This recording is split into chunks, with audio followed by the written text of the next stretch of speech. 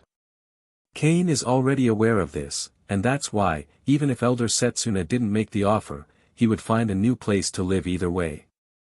Regardless, moving to the elder's residence would surely offer a sharp increase in regard to security. The crisis has not been resolved yet, so it's better to be cautious than not. Thank you for your concern, Elder Setsuna. I was just thinking of moving to a new place. You really saved me a lot of trouble. Uchiha Setsuna stroked his neat goatee and said with a smile, I hope you don't mind me being a nagging old man. You are one of the pillars of the clan.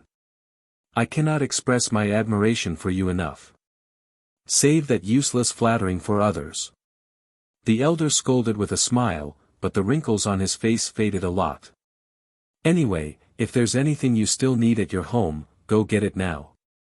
If you need any help, just let me know. Well, I don't have many clothes, so there's not much to pack. You should go home and rest first, elder. Not long after that, Kane said his goodbyes and quickly returned to his home. At the same time, he released his shadow clone. The same shadow clones that spent the whole morning, doing nothing but earning EXP for his acting and voice skills.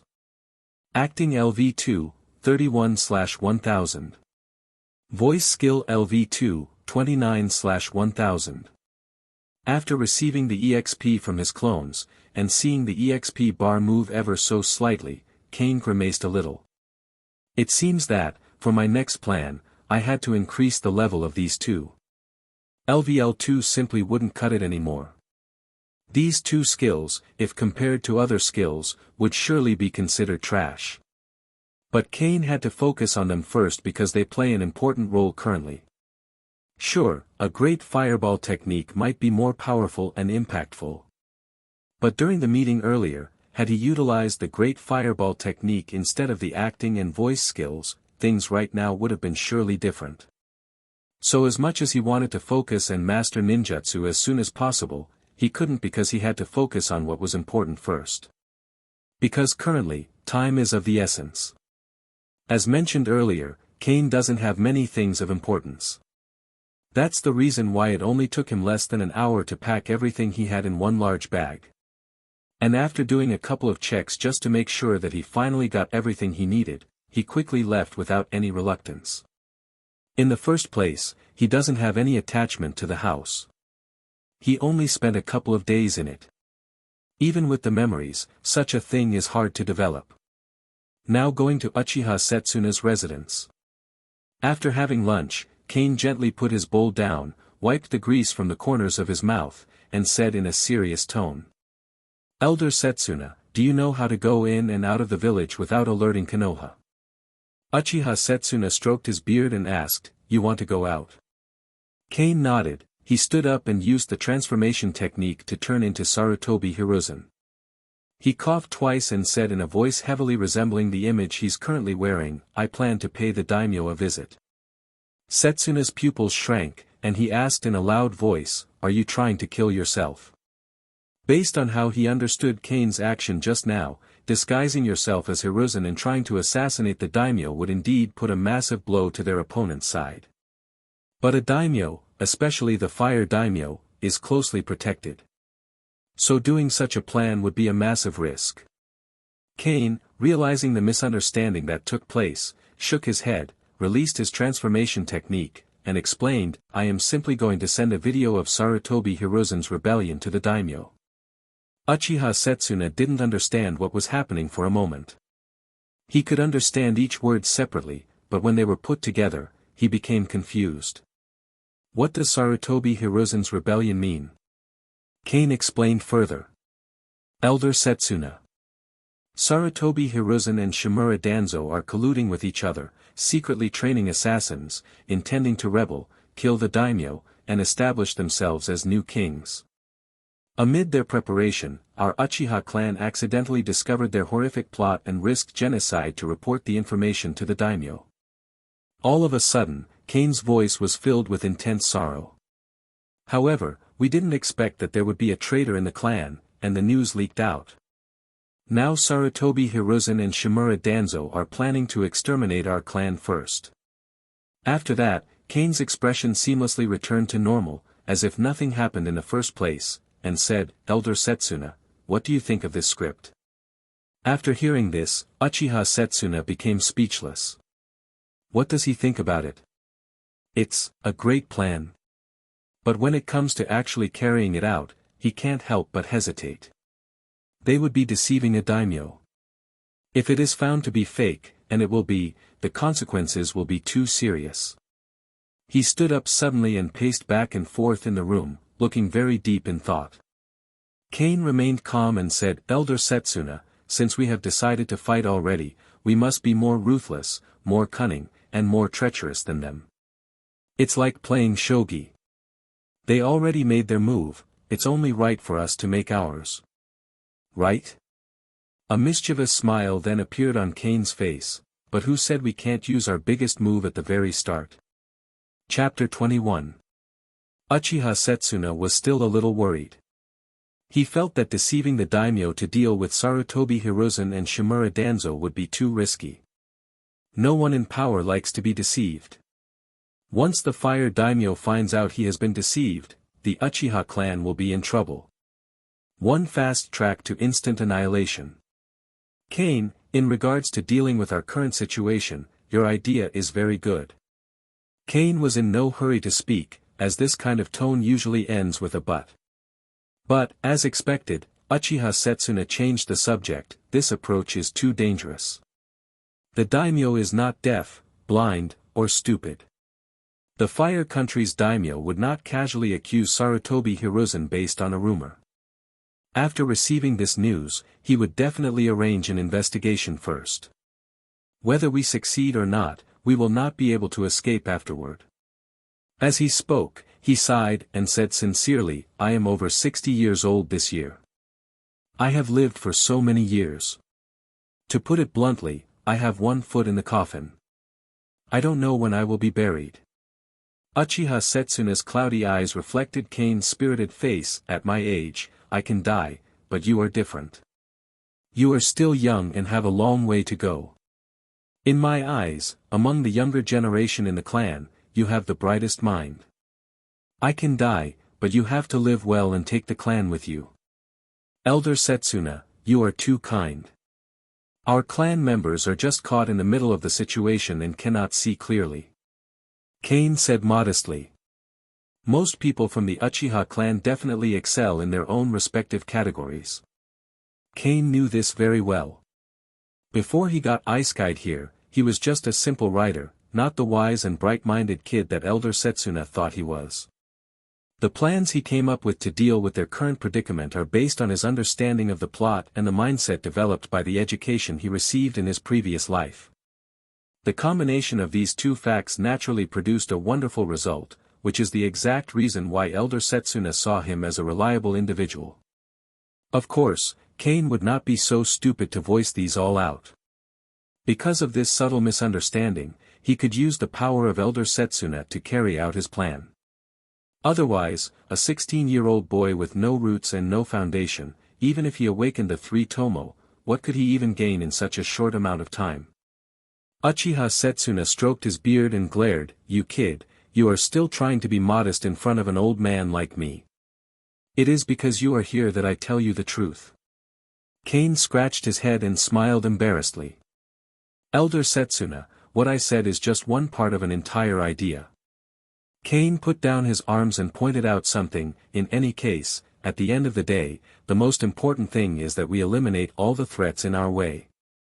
Uchiha Setsuna frowned, understanding the intent behind Kane's vague words. In this world, there is no such phrase as, "If you don't uproot the grass, it will grow again." But there is a similar principle. The Uchiha clan has been passed down for thousands of years, and all of their mortal enemies in the past were basically killed without leaving any trace. The word soft-hearted has nothing to do with Uchiha. Of course, Setsuna also considered such a method, but the thing is, it was almost impossible to achieve. Not with the current Uchiha clan. I mean, just compare both sides. Power-wise. Under the joint scheme of the third Hokage and Danzo, the Uchiha clan has been on a downward spiral, no longer at its former peak, and its strength has seriously declined. There is no problem in dealing with the Shimura clan, but it is too difficult to deal with the Sarutobi clan. However, under Hiruzen's years of hard work, the Sarutobi clan has grown rapidly from a medium-sized ninja clan to the third largest clan after the Uchiha and Hyuga. In addition, the Sarutobi clan is located in the most prosperous area of the village, so the percentage of destroying the Sarutobi clan without making any noise is a whopping zero. Outside forces will surely come to intervene. On the other side of the road, Kane knew exactly what Setsuna was worried about. Elder Setsuna, remember, in this world, nothing is impossible. At first, this might sound like fantasy, but one should not forget that this is a world where power, in all aspects, stands above all. A power to turn everything according to your will exists here. Specifically speaking, Uchiha Shirsui's Mangekyo. Koto Amatsukami is one of the strongest illusions in the world. It can change the will of others permanently and completely without the target realizing it. Kane's true goal from the very beginning has been the Mangekyo left by Shirsui all along. One is with Uchiha Itachi and the other is with Shimura Danzo. One of those eyes is already enough to completely reverse this entire situation. Now, the only question remains is, who to choose first. He can't attempt to steal both at the same time. He has to choose one for the meantime. Well, Kane actually thought of Itachi first, but after some analysis, he gave up. The reason being. First is Uchiha Itachi's identity. He is the eldest son of the clan leader and his reputation as a genius is deeply rooted within the clan itself. Even before he got exposed, he was still the pride of the Uchiha clan. The second reason is, that he has also awakened the Mangekyo Sharingan. Tsukuyomi in the left eye and Amaterasu in the right. Overall, it is more difficult to obtain Shirsui's eyes from him than from Danzo. Isn't it difficult on Danzo's side? Of course, it is. But as long as his current plan succeeded, Danzo would be a piece of fat meat on the chopping board. Especially since the Uchiha clan has not been exterminated yet. Due to that, he won't possess the same amount of eyes as he did in the anime. Regarding Izanagi. Kane is not afraid that Danzo Shimura will use Izanagi. That's the least of his worries. Besides, he already prepared some countermeasures for such moves. As the elder of Uchiha clan, it is impossible for Uchiha Setsuna not to know the clan's forbidden techniques. One of his countermeasures revolves around convincing Uchiha Setsuna. LV2 acting skill, LV2 voice skill, it's morphin time. Elder Setsuna, do you know what Shirsui's Mangekyo is? When Shirsui was mentioned, Kane's face visibly darkened. Clearly showing that he has yet to move on from the news of his death. Kane, cheer up, Shirsui's death will not be in vain. Uchiha Setsuna consoled him, shook his head, and quickly added, in regards to his Mangekyo, I only know that it's called Koto Amatsukami, but I don't know its ability. Kane carefully observed Setsuna's micro-expressions. Through observation, Kane could be sure that Setsuna really didn't know about Shirsui's ability. This news made him feel relieved. It's great that he doesn't know, now making *T up has never been easier. Chapter 22. None can probably blame Kane for being so cautious. He is now dancing on a tightrope. If he is not careful, he may die of horrific death. He must be cautious in almost everything. The Uchiha clan has been passed down for thousands of years. Over the years, who knows if anyone has awakened Koto Amatsukami and recorded it. Elder Setsuna, Shirsui once told me that his Koto Amatsukami can completely rewrite the will of others. Kane spoke in a low voice and started divulging that secret past that he and Shisui had buried together. Initially, Danzo arranged for Shisui and Itachi to be the accomplices in an attempt to wipe out our clan. However, Shisui did not want to see a civil war between our clan and Konoha, so he decided to use Kotoa Matsukami to influence Sarutobi Hiruzen and make him order to stop this entire situation. Kane looked sad, thinking that he wouldn't be able to watch the 100 GB worth of videos that he painstakingly downloaded for a couple of nights anymore. He was filled with sorrow and said with moist eyes. Before the operation, he specifically told me that if anything happened to him, I should find a way to recover his eye and do what he cannot.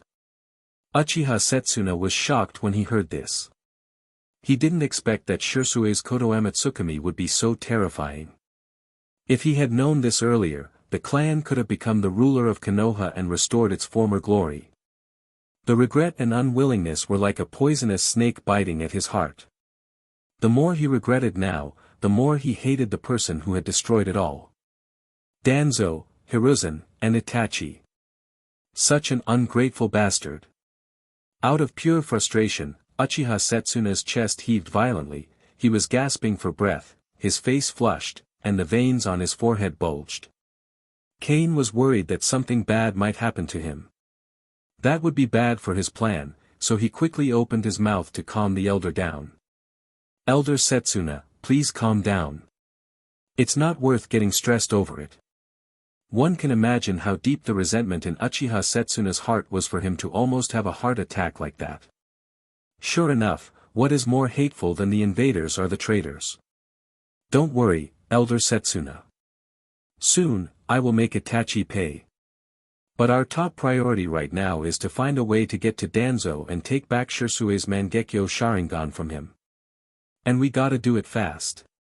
Kane paused for a second before continuing with a serious expression on his face. Shisui told me that, once used, it takes decades for his Kotoa Matsukami to be used again. I am not sure whether Danzo has already used it or not, but he definitely has plans for it given that he actively sought it from Shisui. Though, there's a chance he has yet to do it. Our sudden moves might have put his plans in a derail somehow. But there's no guarantee, that's why we must act fast. Kane, tell me what you had in mind. Hearing this, Kane made a small smile and said, Elder Setsuna, I plan to lure Danzo out of the village, then surround and kill him. Of course, at the same time, we'll take Shisui's eyes back. Oh. Uchiha Setsuna became interested. We can use the initial plan to capture a video of Hiruzen Sarutobi and Danzo Shimura intending to rebel and hand it over to the daimyo. This method is what we'll use to lure Danzo out of the village. Kane then hesitated for a second, looking distressed, but how to kill Shimura Danzo? I think I will have to depend on the elder for that. Hearing Kane's sheepish tone, Setsuna gave him a confident smile. That's easy. When Konoha set up the barrier, our clan also participated in it. It is not a problem to avoid the barrier. In regards to dealing with Danzo, as long as he leaves Konoha, I will personally lead the elites of our clan to surround and kill him. Seeing Kane's sudden complicated look upon mentioning that he personally would lead the charge, Setsuna made a small laugh. Do you think I'm too old to lift a kunai? Elder Setsuna, even if there's 10 of me, I wouldn't be able to defeat you. All I'm worrying about is your safety. Kane frowned and explained, with Shisui's strength, he could have easily retreated even if he was ambushed by Danzo and his men, but he died. I suspect that Danzo might have something up in his sleeve that ultimately caused Shisui's death. Kane's analysis was well reasoned. Uchiha Shisui's skills as a shinobi were pretty well known. Even without awakening the Mangekyo Sharingan, he was still among the elites of Konoha. Not to mention the awakened Mangekyo Sharingan. Uchiha Setsuna lowered his eyes as if he was thinking about something. Kane also remained silent, secretly pondering the subsequent plans. After a while, Uchiha Setsuna exhaled a breath, formed seals with his hands, and summoned an ancient-looking scroll. This scroll is the true heritage of our clan. It contains the knowledge accumulated over thousands of years. Now that you have awakened the 3-tomo Sharingan, you are qualified to keep it. Kane, with a surprised look, stood up quickly and politely refused. Elder Setsuna, such a valuable thing, how can a young member of the clan like me be qualified to keep it? If I say you have it, you have it. Uchiha Setsuna glared at Kane, rudely stuffed the scroll into his hands, stood up, and paced back and forth, saying, "No one knows whether the family can survive this disaster. I have one foot in the coffin. Originally, I was already ready to hand it over to Itachi, before I found that he is an ungrateful traitor. His father is also a hopeless case. Among the younger generation of the family, only you whom I deemed qualified. I will feel great relief if it's you." Although he heard the elder's reasoning for it, the troubled look on Kane's face remained. "Open it and take a look." Kane sighed in his heart. He already had an idea of what was inside the scroll. It's probably just the origin of the Uchiha clan, the evolution of the Sharingan, as well as ninjutsu, illusion, and the like.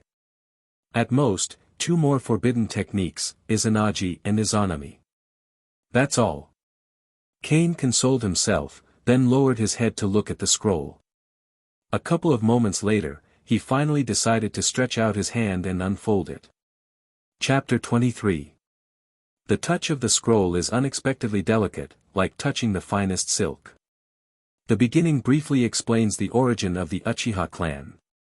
The following is the evolution of the Sharingan, from 1 tomo to the eternal Mangekyo Sharingan.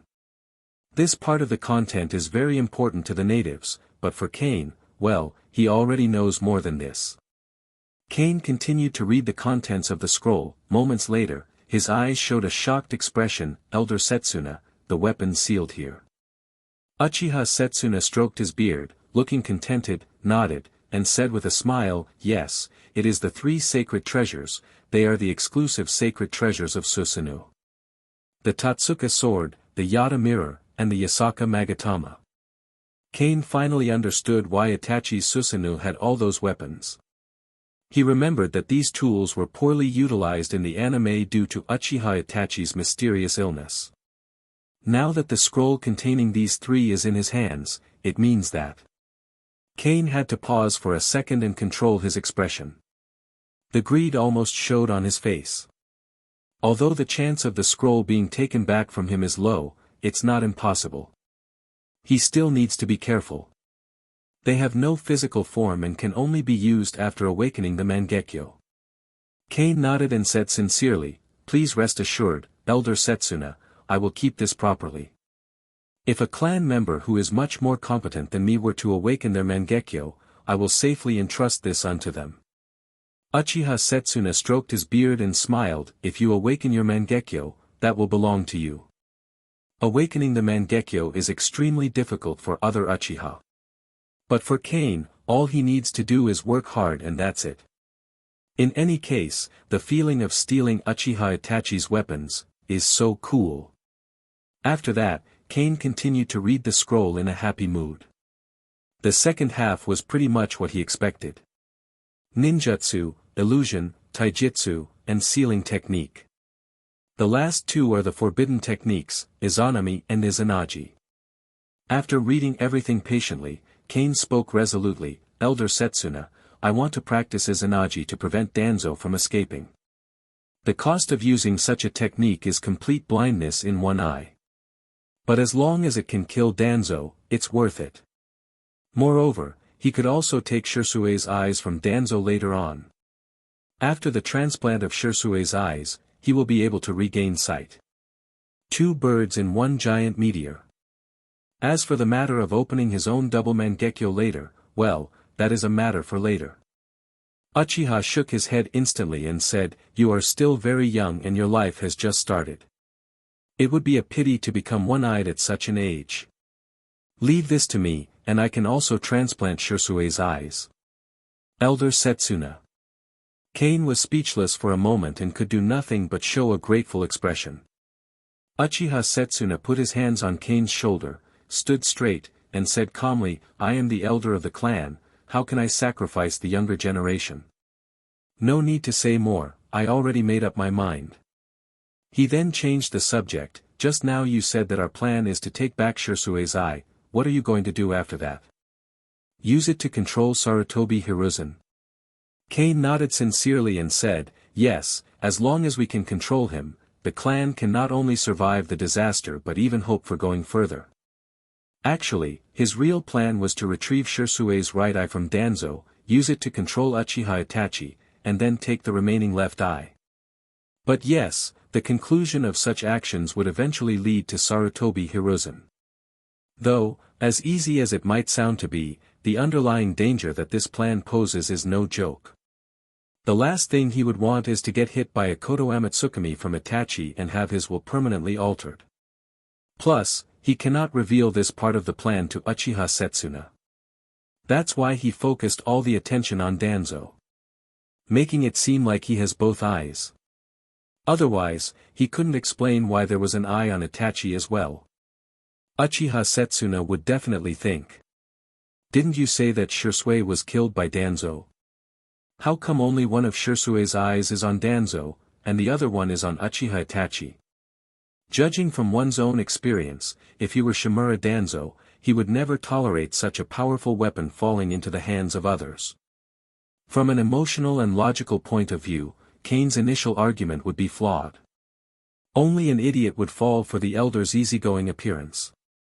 The only reason why he's acting this way is because Kane was of great help to the clan. The crisis was overcome thanks to him.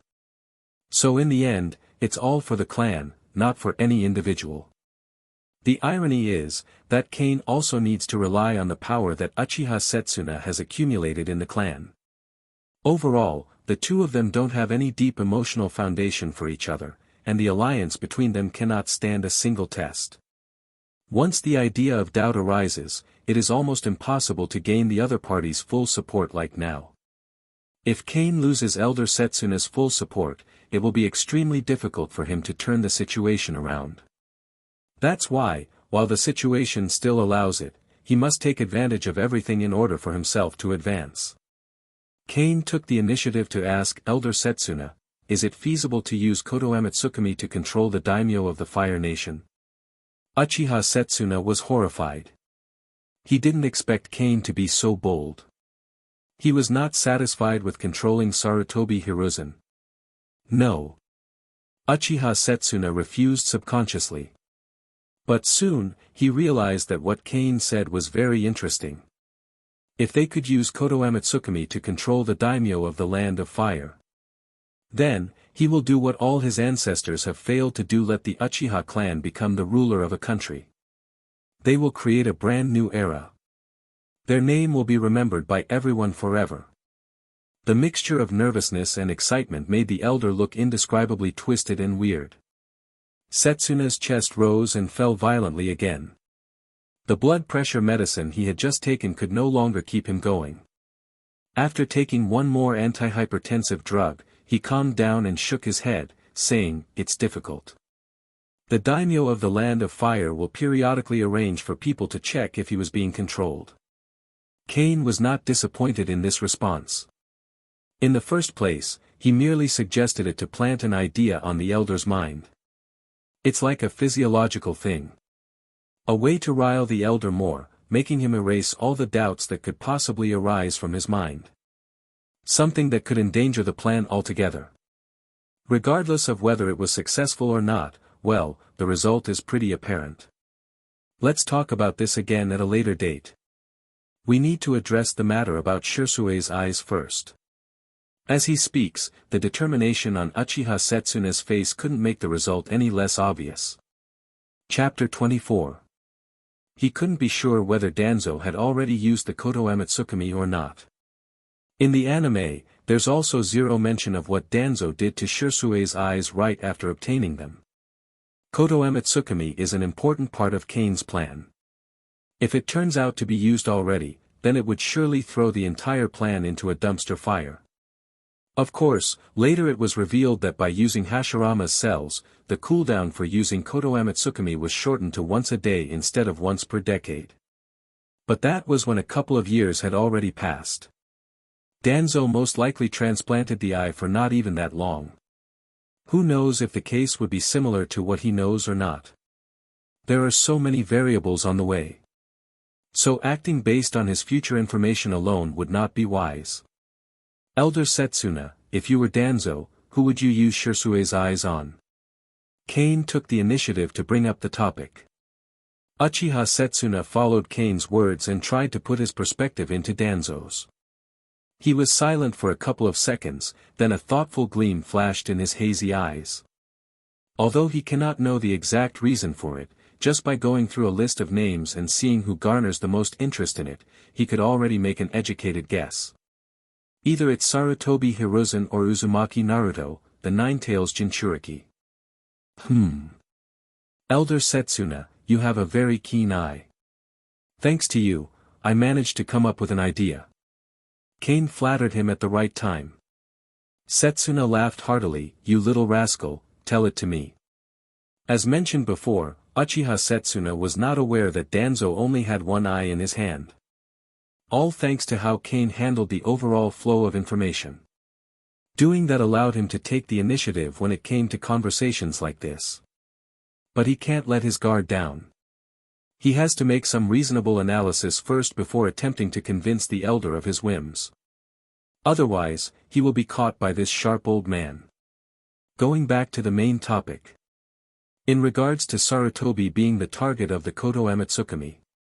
Although Kane likes to believe that such a thing is impossible to happen given that both are accomplices, the fact that the possibility still exists keeps him from doing so. As the saying goes, birds of the same feather flock together. Regardless, Kane is more inclined to believe that Danzo would use Koto Amatsukami on Naruto. Chakra works in a bizarre way. It is simple yet complicated at the same time, unexplainable even. In any case, to make the explanation much shorter, Ashura's chakra signature has already been passed for thousands of years. With such a fact, it wouldn't be surprising if it already has a profound impact on the one who's inheriting it. The same thing as to how the Nine-Tails chakra drives Naruto crazy whenever it dominates his entire body. In addition, Kane could vaguely remember that the nine-tailed fox had already been tempting Naruto to release the seal pretty early on. So it's safe to say that his personality while growing up, looking at the fox at that time, should have been more feral. But that isn't the case at all. From this perspective, it seems that Ashura's and Nine-Tails' influence over Naruto had almost neutralized each other. Not to mention that Naruto's environment, while growing up, was quite harsh. But even under such circumstances, Naruto always wanted to be the Hokage, to gain everyone's recognition, and to protect the village. If Naruto didn't get hit by Koto Amatsukami, the only explanation is that he is a natural masochist. But obviously, Naruto is not that kind of character. He was subjected to cold violence, exclusion, and insults by villagers and children. Like any kid of his age, he would feel sad, aggrieved, and even shed tears. Growing up in such an environment, it is a miracle that he did not develop an antisocial personality. Moreover, in the parallel world created by the infinite Tsukuyomi, Naruto's counterpart Menma was born. The one that got consumed by the darkness and later used the great spiraling ring to blow up most of Konoha. So, the question is, here in the real world, where did that darkness within Naruto go? Well, where else but straight to an imaginary land of nothingness. Finally arriving at an answer, Kane pulled himself out of his thoughts, and carefully gave a response, Elder Setsuna, I think it is safe to believe that Uzumaki Naruto will be the target. We can observe to see if the boy has already been targeted. If not, then it proves that Shimura Danzo was on guard against our clan, and it is very likely that he wanted to use it on you or the clan leader at a critical moment. Kane said this with a dreadful tone on purpose. To deepen Setsuna's sense of crisis. Well, any normal person would definitely not want his will to be controlled by others, unless you have a kink for that kind of play. A kink that, fortunately, Elder Setsuna doesn't have. 'Cause upon hearing Kane's entire idea, he looked extremely pleased.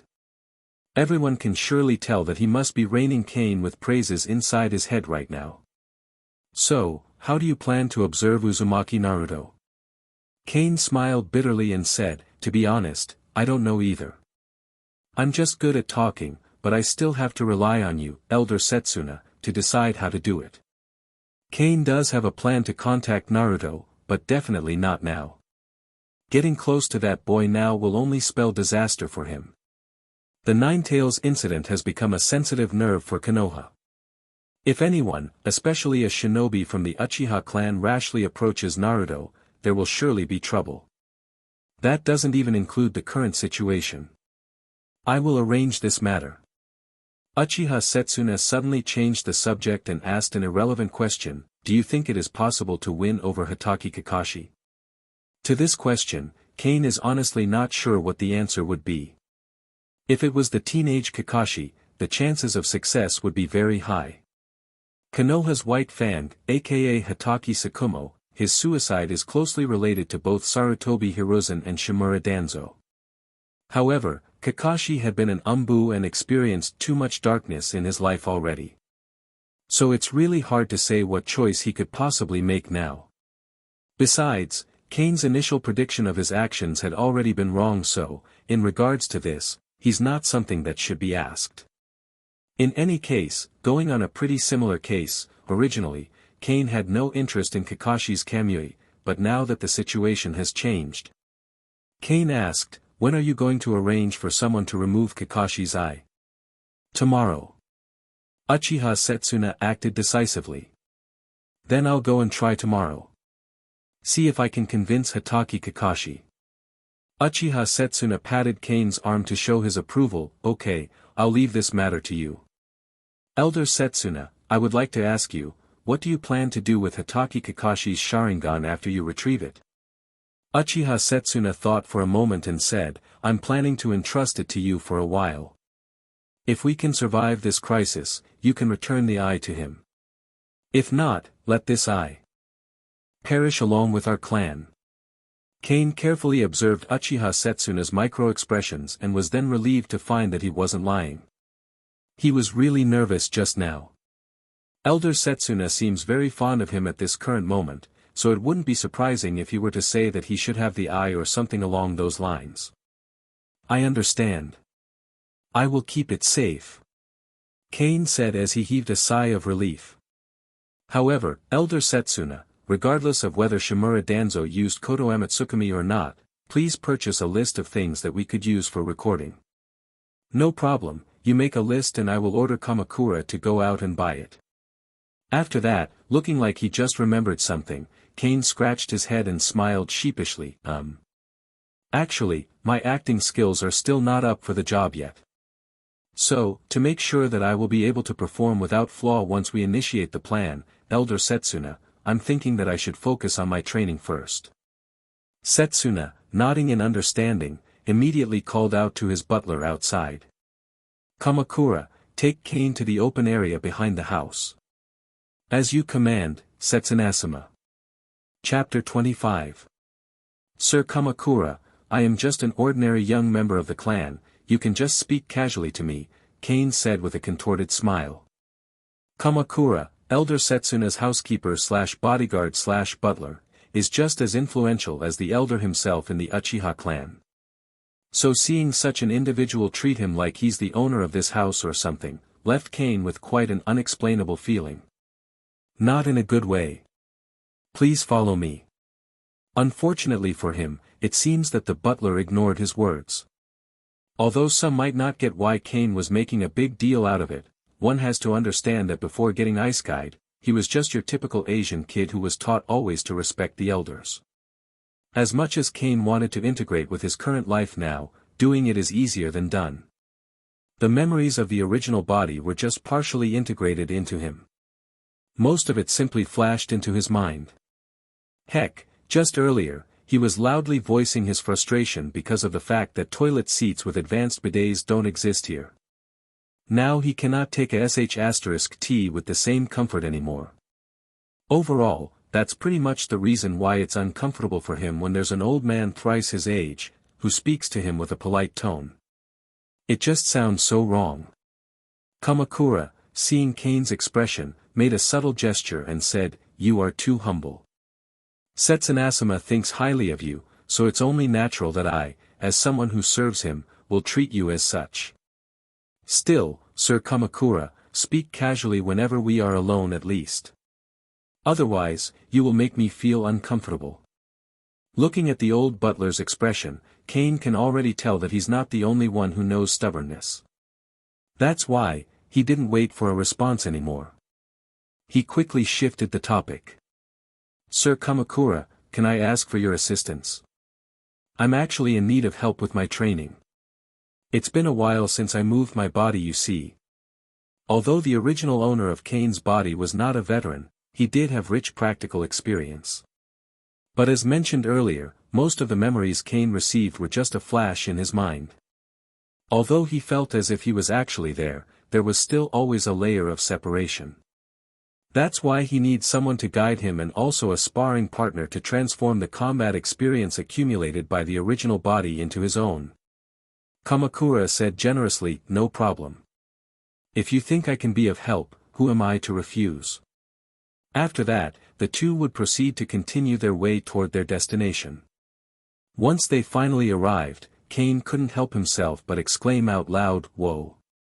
When Elder Setsuna said that they would only be at the back of his house, Kane already expected to see just a small pot of land where he could bounce around a little. He definitely did not expect such a vast space. It is even connected to a nearby forest, adding more possibilities for the type of training he was thinking of. There was also a cozy-looking house at one corner. However, looking at it carefully, it is noticeably smaller compared to a normal house. It's even debatable if it's actually a house or just a hut. But one fact remains. It can definitely house one person and is much better looking than Kane's old house despite its size. Kane, Setsunasama said that this is where you would live from now on. Although it doesn't look that much, inside it has all the things you would need for your everyday life. Kamakura said as he handed the key to the house. Then he added. In the morning, I would instruct someone to do the work in your house. So you can just ignore the menial tasks and simply focus on your training. When it comes to your financial needs, Setsunasama said that you don't need to worry anymore. That's why, whenever you require money, just tell us. As long as it is reasonable, we will give it to you as an allowance. Kane almost gasped, feeling somewhat shocked. Free house, money, and training assistance. He's already pretty much set for the long run. He wouldn't worry about anything anymore. That is if this kind of treatment of him continues. Kane is not that naive, he is pretty aware that one wrong move on his part and all of this would turn to dust. Sir Kamakura, please tell Elder Setsuna that I will do my best to never let him and the clan down. I will convey it to Setsunasama later. Kamakura said with a small smile. But that didn't last for long because, true to his character, he quickly got back to the main topic. It just so happens that I'm free of my schedule for today. So if you need help with something right now. Kane's eyes lit up. He indeed needs some help right now. A lot of it. His cheat is a system that he designed for the protagonist of the new book he was planning to make before he got Isekai'd in this world. However, the plot of that book was still in the early works. Meaning, that the actual features of the system itself were still roughly outlined, and Kane didn't manage to finish that part of the story before getting transported. So overall, even though he created it, he still has to confirm some specific characteristics first before he can be 100% sure about the system. But as much as he wanted to go to do it all already, he couldn't. He's still on a tight schedule now. He cannot just wildly appease every curiosity he has. He's not at that point yet. That's why he gotta focus first on the most important aspect of the system itself. First is how to obtain experience points. The second is probably about the skill level itself. Now, the first one that needs to be addressed, is gaining EXP. There are a couple of things that Kane found already actually. The first one is probably the most obvious. As long as you train or do actions that are closely related to a specific skill, it will gain experience. In Kane's opinion, this kind of gaining method has ups and downs. The UPS are, that every effort is rewarded. And since the EXP gain is stable as well, it wouldn't stagnate as long as he worked hard for it. The downside, however, is that it is too damn stable. Well, being stable is normally good. But the pace of the EXP increase of the system is so naturally slow. That is not a good time to have some stability. Cain is typically not a greedy guy. He's the type that usually works with whatever he has. But with his current situation, he must maximize the efficiency of every minute and every second. And to do that, he has no choice but to seek more. And that he did. Because, thanks to these past few days of tinkering, and trying lots of new things, he managed to realize a new way of gaining EXP. A much more effective one. Well, it isn't that big of a deal really. It's just that, he found that he gained more experience whenever he used his skills in active scenarios. Of course, the shadow clone method is effective as well, but as Cain observed, nothing beats the live practice. And that's what he plans to do just now. Chapter 26. Through the constant usage of his acting and voice skills whenever he's around the elder, Uchiha Setsuna became Cain's #1 EXP cow for those two skills. However, as much as he wanted to keep milking his lovely EXP cow, his acting and voice skills are not the only skills that need attention. Besides, soon, he probably won't use acting and voice skills that much anymore. Practical skills like ninjutsu, taijutsu, and his Sharingan would probably be his most go-to ability in the future. In any case, to make a long explanation much shorter, he needs to find another EXP cow. Preferably, someone who can increase not only a few of his skills but also all of it if possible. Fortunately, someone named Uchiha Kamakura appeared in front of him and even willingly presented himself as the new EXP cow. And regarding his potential, well, he's probably the best EXP cow candidate that Cain had ever seen, not that he had seen many. Uchiha Kamakura is not just any butler/housekeeper/bodyguard, no. Other than that, he's also a veteran who has been through many battles already and has the strength of an elite jonin. Even though his strength has already declined due to his age, that doesn't change the fact that he possesses an incomparably rich experience that greatly makes up for it. But before making a move, Cain opened his system first and looked at his profile. Name, Cain Uchiha. Bloodline limit, Sharingan, 19/6000. Ninjutsu, Great Fireball Technique LV3, 220/1000, Phoenix Fire Technique LV2, 172/300, Dragon Fire Technique LV2, 115/300, Shadow Clone Technique LV2, 230/300. Physical Skills, Uchiha Style LV2, 251/300. Illusion, Hellviewing Technique LV2, 160/300. Others, Seal Technique LV2, 170/300, Throwing Technique LV2, 243/300, Voice Acting LV2, 32/100, Acting LV2, 35/100, Writing LV1, 64/100. He carefully scanned the entire data shown above and made one quick decision right after. What I need to focus on in the meantime is definitely the acting, voice, and Sharingan. Specifically speaking, the illusion feature of Sharingan. Hiruzen might have said half a month, but Cain knew that he only had a week to prepare. Within a week, he must do his best to improve these three skills. Because after that, for the remaining week, they will have to use that to plan and lure the enemy into their trap. After he finished organizing his next set of actions, carefully engraving it all in his mind, Cain wasted no more time and immediately started making moves. Sir Kamakura, as you know, my Sharingan had just evolved to 3-demo. So up until now, I still don't know much about it. Cain certainly wouldn't be so stupid as to say directly that he outright wanted to learn illusion techniques and how to use them to control other people. That would have raised some questions he doesn't want to answer. Further developing my ninjutsu would have been a great help as well. However, there is no time to practice. That's why I thought that, if I had to choose one, maybe it's better to focus on developing my Sharingan first and master it as soon as possible. At the end, Cain asked humbly, "What do you think, Sir Kamakura?"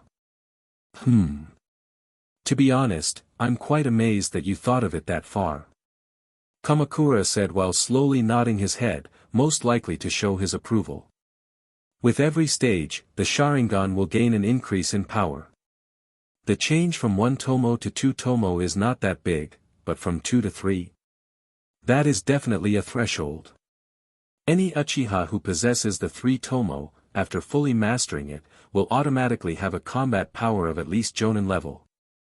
Many people always find it difficult to make the most appropriate choice when faced with many problems and choices, Kamakura said, pointing out the reason why he was impressed.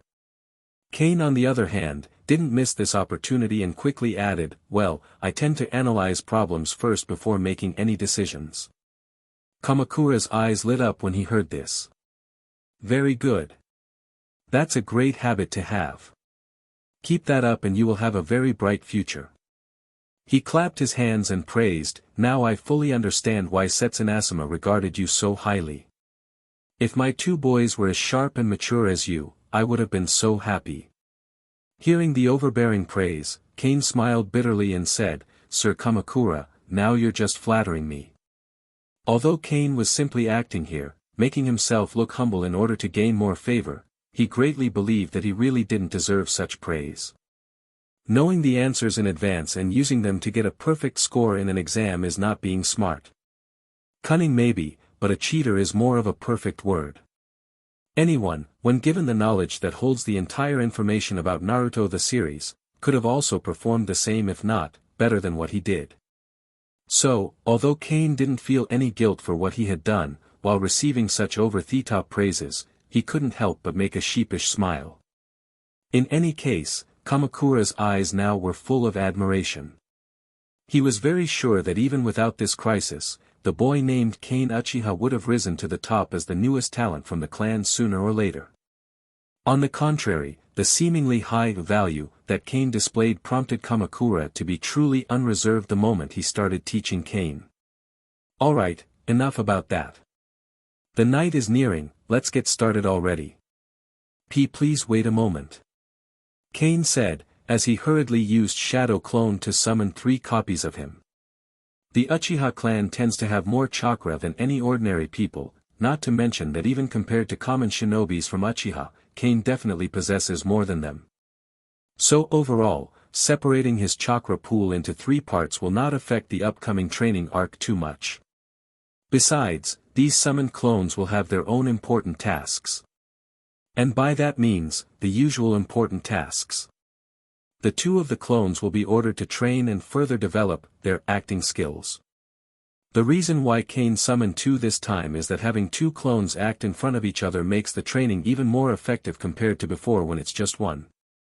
Acting solo is just weird, you know. Meanwhile, the last clone will go and find a relatively quiet place to practice the voice skill. Kane, after doing all that, looked back in front of him and said, Alright, now I'm ready. Kamakura simply nodded, and right after that, their training session had finally started. Kane, our clan's Sharingan has 3 basic characteristics. Insight, copying, and genjutsu. Technically, the copy feature is also a part of the insight feature, but personally, I like to differentiate the 2.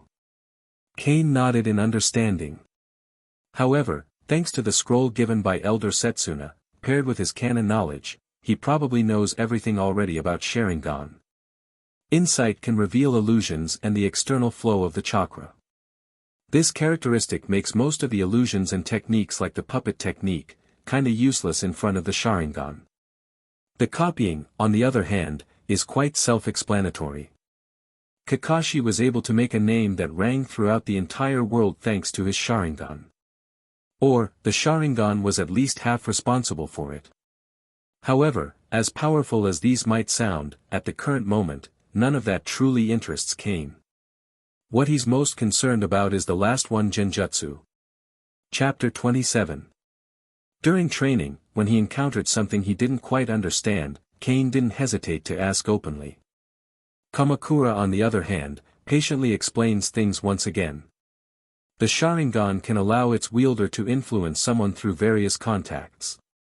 Actually, with exceptional mastery over Sharingan, someone can even use it to enslave a tailed beast.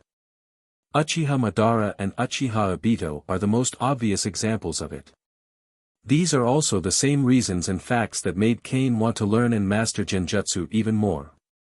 However, at his current stage, Kane can only control or slightly influence someone's mind in just a short amount of time. Still far from the goal he decided to set. He had a myriad of thoughts in his mind, but his expression remained focused as he listened carefully throughout Kamakura's lecture. Let's start with the Eye of Insight. Overall, Uchiha Kamakura's teaching method, in Kane's opinion, is quite good and effective. He does not dryly instill boring theoretical knowledge over and over again as most instructors do. It's the opposite even. While explaining things, he likes to combine actual experiences and uses shadow clones to help him showcase his key points even better. That, combined with Kane's seemingly good learning ability, the experience became quite satisfactory for both sides. Although Kane can't apply what he has learned to other situations, it is still easy to quickly understand the things that were being explained to him. For some reason, everything just makes sense. Thanks to that, throughout this day's training, he absorbed everything thrown at him pretty quickly, like a sponge to water. So much so that before he knew it, a couple of hours had already passed. Kamakura paused for a moment, looked at the sky, then stood up and said, "The sun is already setting up, so let's stop here for today. If I'm free tomorrow as well, I'll come over again." Hearing this, Kane let out a breath. He's aware that learning is a gradual process. He can't bite more than he can chew. The overall knowledge he received today is actually more than enough already.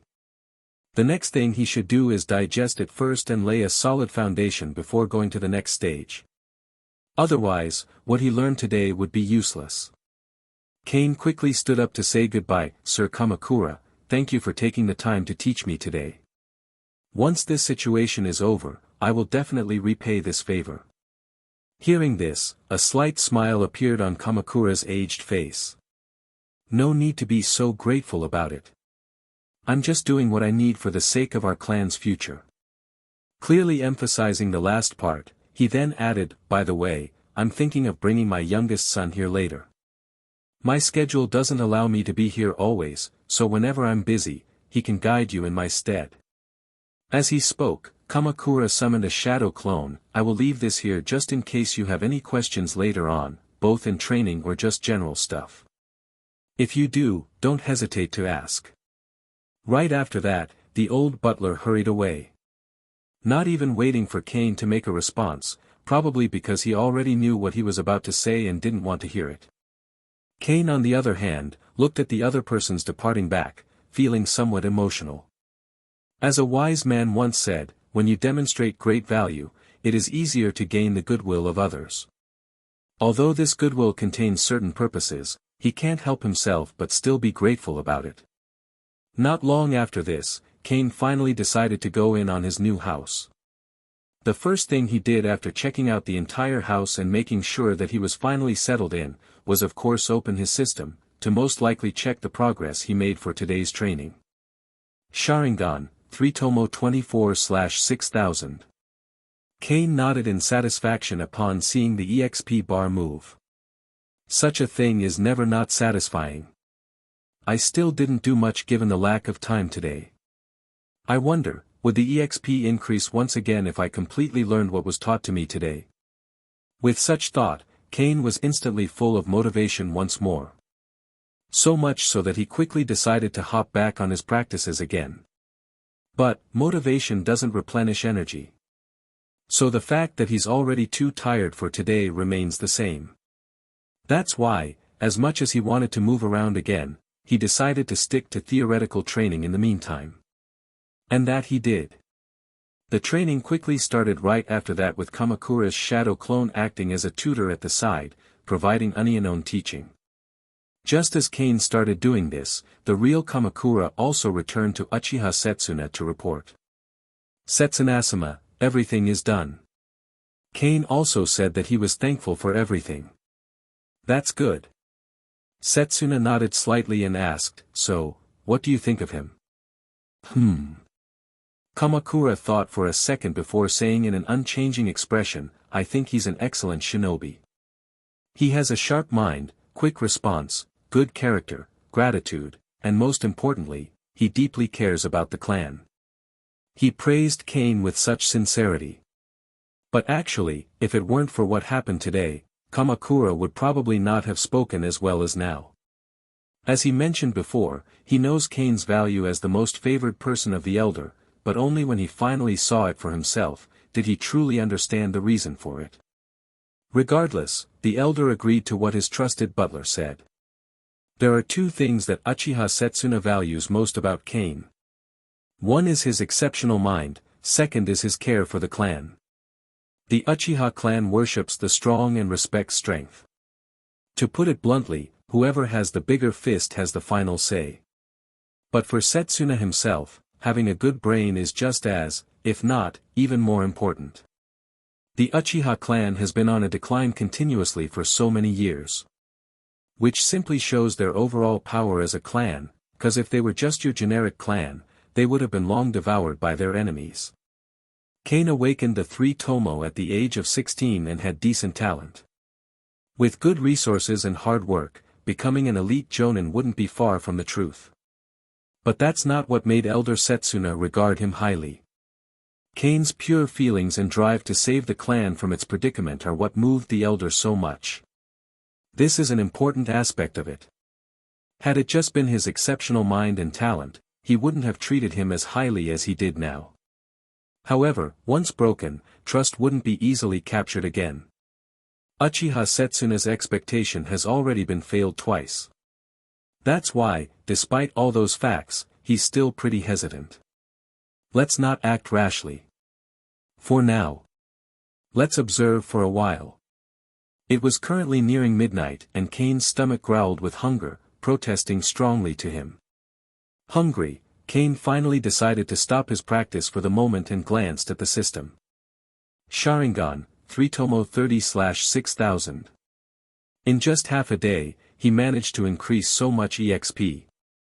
This is easily his biggest haul since he arrived in this world. This just shows that his newest EXP cow is really that awesome. Now for his two other skills. Well, as of now, the acting and voice skills were still being worked on by his shadow clones, so Kane had no way of knowing for sure how much they had increased until they were called back. How about I call them back now? Kane was quite tempted. Arg, whatever.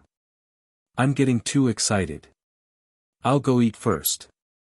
Chapter 28. Kane rubbed his eyes, the stinging pain he was getting from it made it really itchy. He turned to look outside the window.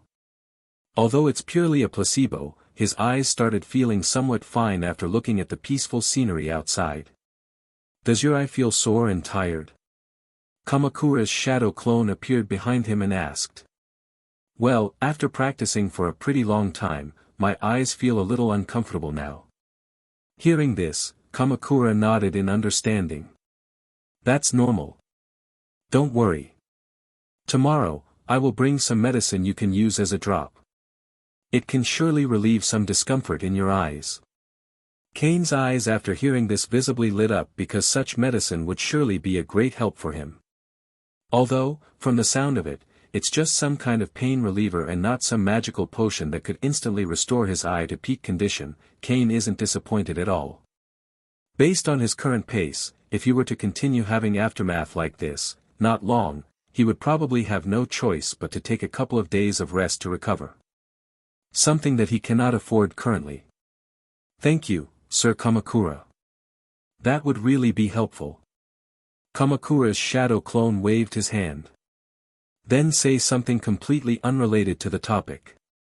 Kane, it seems that Setsunasama is asking you to come over and join him for dinner. Hearing this, Kane simply nodded. Actually, even if the elder didn't ask him to join, he was planning to shamelessly go there anyway and join the meal. Well, it's not that he can't get his own food. If he wanted to, he could definitely go outside and buy something to eat from the stalls, but that would be a complete waste of time. As mentioned before, he has to make use of every second he has before they initiate their main plan. That's why, even something as simple as having dinner, has to have some purpose behind it. In regards to eating with the elder, his purpose for that was to clearly build up and deepen their relationship even more, bringing him and the other party closer. As to why he would do that? Well, relationships are like glass. It's easy to shatter even with a little impact. And for Cain, who greatly relies on his relationship with the elder, he has to make it as sturdy as possible so the moment someone tries to hit it, it wouldn't break that easily. Going on a pretty similar case, he wanted to also ask the elder if there was any way to solve his problem concerning his chakra consumption. Restoring the chakra is a troublesome and tiring matter. Every time he is emptied of chakra, he has to rest and then goes through an entire process of refilling his entire pool. Then repeat. This back and forth limited Cain's efficiency. The training results of the shadow clone method are of course effective, but there is that experience penalty. The experience gained by the shadow clone is considerably fewer compared to the original. And with only 3 shadow clones in his arsenal, it is difficult to reach level 3 in a week for both acting and voice skills. Not to mention that each shadow clone will equally share the chakra of the main body.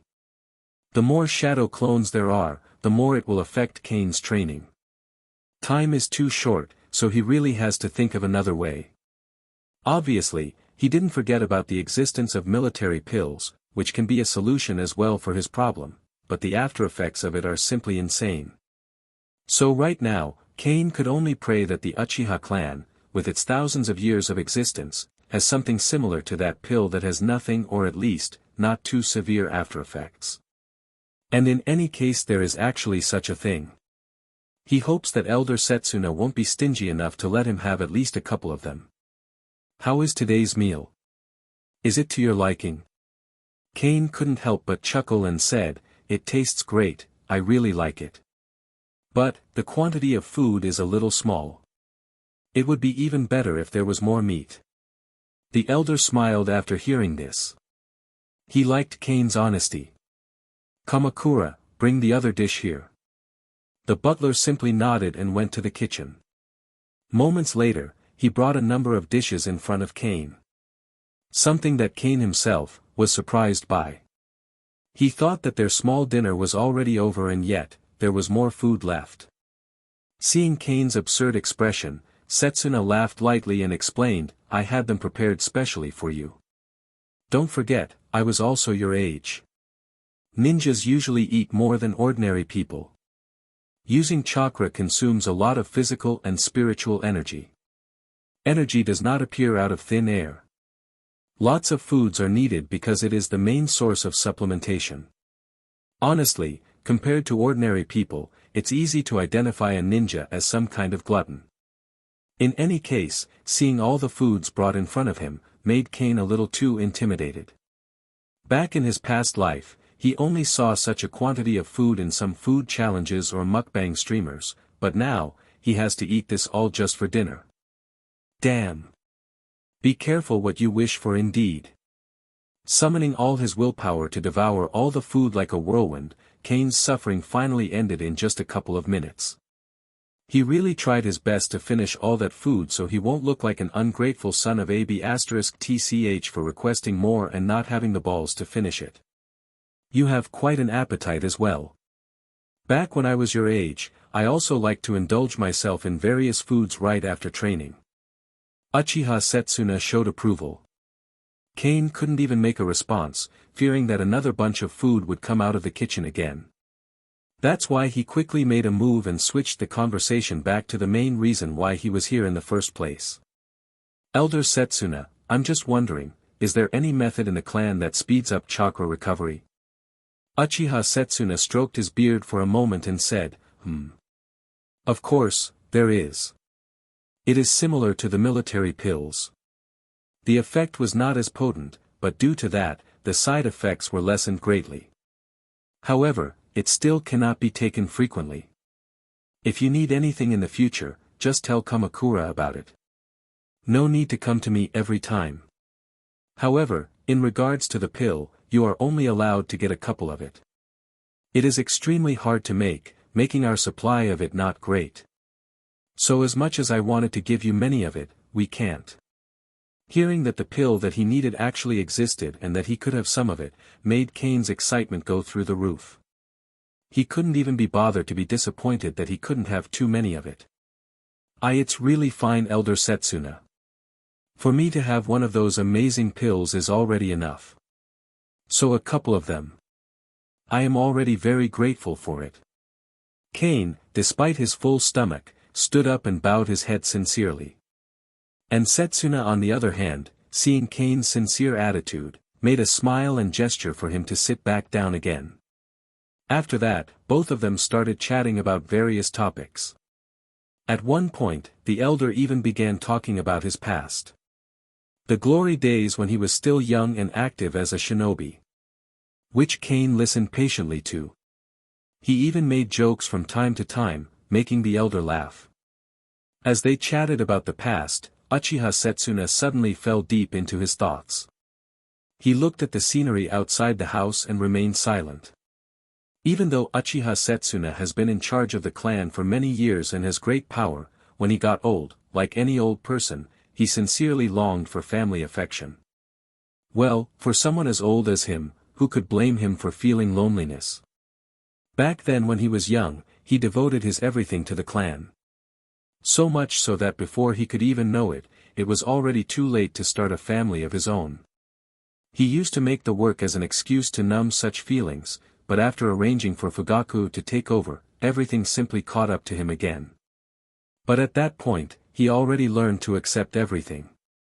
That's why he chose to simply devote himself to prospering young talents of the younger generation in his clan. Uchiha Fugaku, Uchiha Shisui, Uchiha Itachi, and other ninjas in the Konoha police force. He treated them all like they were his own children. However, among them, the most outstanding, Uchiha Fugaku, Uchiha Itachi, and Uchiha Shisui, were either massive disappointments or died tragically at the hands of Konoha's officials. At this time, Kane, who had a good relationship with Shisui, came into his sight, revealing his extraordinary talents. So, it's safe to say that, to some extent, Kane simply continued Uchiha Setsuna's regard for Shisui. And although Kane is not from this world, his original body is indeed from here, and has a close relationship with Shisui. After chatting for a while, Uchiha Setsuna finally turned his gaze back on Kane. And now, with a serious face, he said, "A couple of hours ago, Fugaku came here. He said he wanted you to be in charge of searching for Shisui's body." Chapter 29. Kane frowned slightly, thinking to himself, is he aware of my plan? He couldn't help but think so because the fact that Uchiha Fugaku directly said his name was really strange. Sure, Uchiha Shisui had a good relationship with his original self, but so as the other members of the clan. So when it comes to the point of interest, he's not supposedly the first on the list here. And yet, Fugaku still directly named him to lead the search for Shisui's body. Kane later shook his head, thinking that Fugaku couldn't have known his plan. Only Elder Setsuna knew the plan he had made, and even he didn't know all of it. Regardless, the elder's sincerity to him is unquestionable. Unless he was controlled by the Sharingan, it would be impossible for the information to leak. So, just why did the other party directly name him? With lots of gaps within the current information he holds, Kane couldn't figure out what was going on, so he simply asked, "Elder Setsuna, why did the clan leader suddenly want me to be in charge of this matter?" "He said that you have the capabilities to do so. A certain reputation among the clan members, well efficient, and have a close relationship with Shisui. He can be rest assured if it's you who'll handle this matter." Elder Setsuna said, but his expression quickly changed. "Can't believe he really took me for a senile old man. Did he really think that he could simply say something like that in front of me like I'm some kind of idiot?" Even Kane sneered internally when he heard Fugaku's excuses, **t. No way he could say something like that after what happened during the clan meeting. As obvious as it is, Kane suspected that Fugaku probably had other intentions. No way he's that delusional to think that he'll be able to convince them to believe his lame-ass excuses. In any case, regardless of whoever was behind this, Kane will make sure not to let everything go their way. "Elder Setsuna, searching for Shirsue's body could also be an opportunity for us. Setsuna raised his eyebrows, not understanding why Kane said that. I strongly believe that given all these variables, we should always prepare for the worst. No one can predict the result until we reach the end. Uchiha Setsuna nodded, approvingly. They are now taking one step at a time, to see what would happen and how the other party would react. They are taking such a passive approach all because of the reason that their next move is based on the reaction they will get. If the plan fails, we must consider how to keep moving on. This world and the future it holds are too dangerous. Even with the knowledge of the future, nothing remains certain. That's why a plan cannot only have plan A, but also plan B, C, D, E, and so on. It also needs diversity. It cannot revolve around one kind of idea. What if the entire coup plan failed? All his plans would then crumble apart. What would happen after that? Does he simply give up and wait for his death? No. There is no shame in running away. At least for Kane, such a thing doesn't matter. Since Fugaku already made Hiruzen agree to search for Shirsue's body. It would be a shame if Kane didn't take advantage of this opportunity. However, given such a fact, the risk of running away alone was still too high. Kane had to add an extra layer of insurance for himself. Elder Setsuna, how many people can enter and exit the barrier without alerting the Konoha? Uchiha Setsuna replied, 3. 3 in a day. No. In a week. In a week. Kane was clearly disappointed with that. 3 people in a day are already enough to greatly reduce the effectiveness of his escape plan. But by flexibly using the transformation technique and shadow clone technique, combined with the other factors, people can be transported out of this place safely. So overall, that's not too bad. But 3 per week. That simply throws everything into a dumpster fire. Such a condition is unsalvageable even for Kane. Seeing Kane's expression, Setsuna started to explain the mechanism of Konoha's barrier. Trying to make him understand how complicated it could be, and how 3 people a week is already a pretty risky move. But after listening to it, Kane's eyes suddenly lit up. He then asked for a map, opened it, and pointed at a certain place, saying, "The Naka River is huge. It connects Konoha to lots of places across the land of fire. We can use the opportunity of searching for Shirsue's body to move our clan out." Uchiha Setsuna lowered his head in thought. That's viable, but Hiruzen won't let us do the search alone. From what I know about him, he will send sensory ninjas to infiltrate the search team. Kane had already anticipated this problem. Elder Setsuna, the transformation technique and shadow clone technique can perfectly solve this problem. Ninjutsu, especially those that belong to sensory, is easy to counter once it is studied carefully. As the initiator and leader of this entire operation, Kane would be able to also implement such actions smoothly. In regards to the escape plan itself, Kane was not worried that the children would become a burden to them. In the first place, he was already thinking of sending all of them away in advance. Uchiha Setsuna pondered for a moment and said, "Tell me about your plan in detail." As ordered, Kane told him everything. After listening to this, the elder didn't find any problems and nodded in agreement.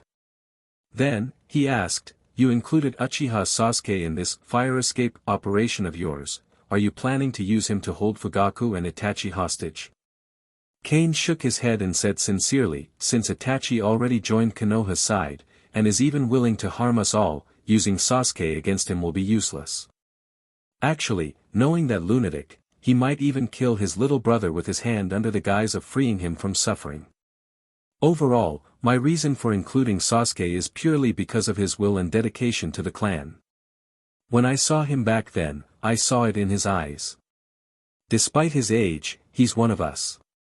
Setsuna breathed a sigh of relief. He actually kinda hoped that Kane would be more ruthless. But he also didn't want him to plot against his own people. "That's great and all, but you haven't told me the reason for this yet. Most of the children in the clan are in the academy. Even though I am the elder of the clan, it is difficult for me to give them an explanation. Hearing this question, Kane smiled brilliantly and said, and that is the exact reason why this is the easiest part of the plan. We can easily have them out under the pretense that they are just going for a field training. This happens almost every day, so the best that Konoha could do was send someone to follow them. But the thing is, we're going to send them out in batches. Kane paused for a second, building up some kind of suspense. Making it easy for us to get rid of these followers when the moment finally came. Because no way they would send out elite jonins to watch over these groups of kids. I mean, with our upcoming search for Shinsuke's body, they would surely want those on us than them, no? After listening to Kane's explanation of the plan, Uchiha Setsuna's eyes lit up. At the same time, he secretly sighed. Right now, he's starting to doubt whether Kane was truly a Uchiha's descendant or not. This style of behavior is really incompatible with theirs. Even the elder, given his years of experience, is already slightly embarrassed because even he cannot keep up anymore. Chapter 30. But Elder Setsuna, we can't forget that our fire escape operation is not only to send out the kids but also the elite of our clan to ensure our ambush plan is foolproof. As they said, everyone has their specialty. Uchiha Setsuna is aware and already knows that when it comes to scheming and planning, he is nowhere near as good as Kane. He already realized that by now. That's why he decided to stop interfering, lest it lead to failure. Besides, what Kane said is true. If the plan goes well, there is no way that old scoundrel Shimura Danzo would leave the village without accompanying bodyguards. The other party is not someone who can be easily dealt with. With fewer people surrounding and killing him, mistakes are inevitable. Overall, this is how our plan will go. But I'm only good at planning, and don't have any experience dealing with stuff.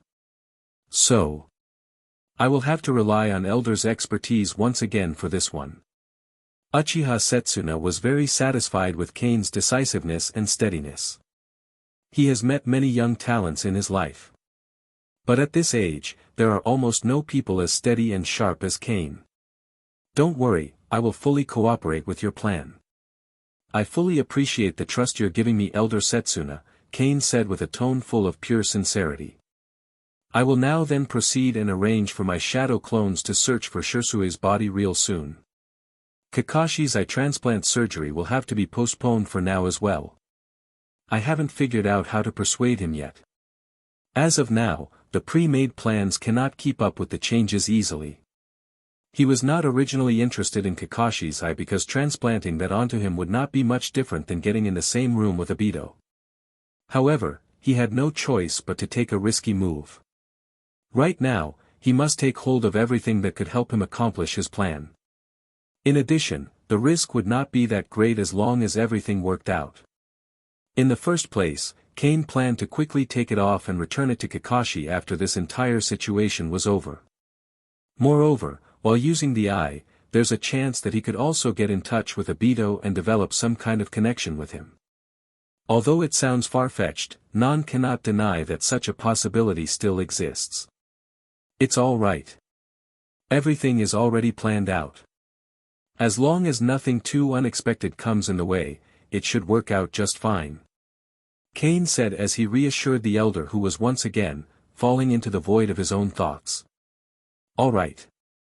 Time is pressing, I won't waste your time any longer. Elder Setsuna then gestured to everyone, officially marking the end of their little dinner. Kane felt greatly relieved, as his purpose for joining this meal had achieved more than what he expected. Right after that, Kane stood up and bid his farewells to everyone. He returned to his house, and with the amount of food he had eaten, the energy within his body had been fully restored. Meaning. Sharing. As he opened his Sharingan, he decided to do some late-night practice once again. Kane would then spend another hour understanding all the remaining unlearned knowledge in his mind. He digested them all like a hungry beast until almost none was left. Making the Sharingan's EXP bar move yet again. Sharingan, 3 Tomos 65/6000. The progress was indeed nice. It made him smile, seeing the immediate reward for his efforts. However, looking at the 6,000 part, Kane's smile became stiff. He couldn't help but feel that way. The road is long. But I already came too far to give up. Kane encouraged himself. Equipping himself with another set of motivation packs, he got back to his practices once again. Another half an hour later, he was pleasantly surprised to find that the increase rate for his Sharingan had increased. Kane had already tested it before and found that the Sharingan could only increase at a fixed rate every half an hour. And according to the progress at that time, it would take thousands of hours to fill up the entire experience bar.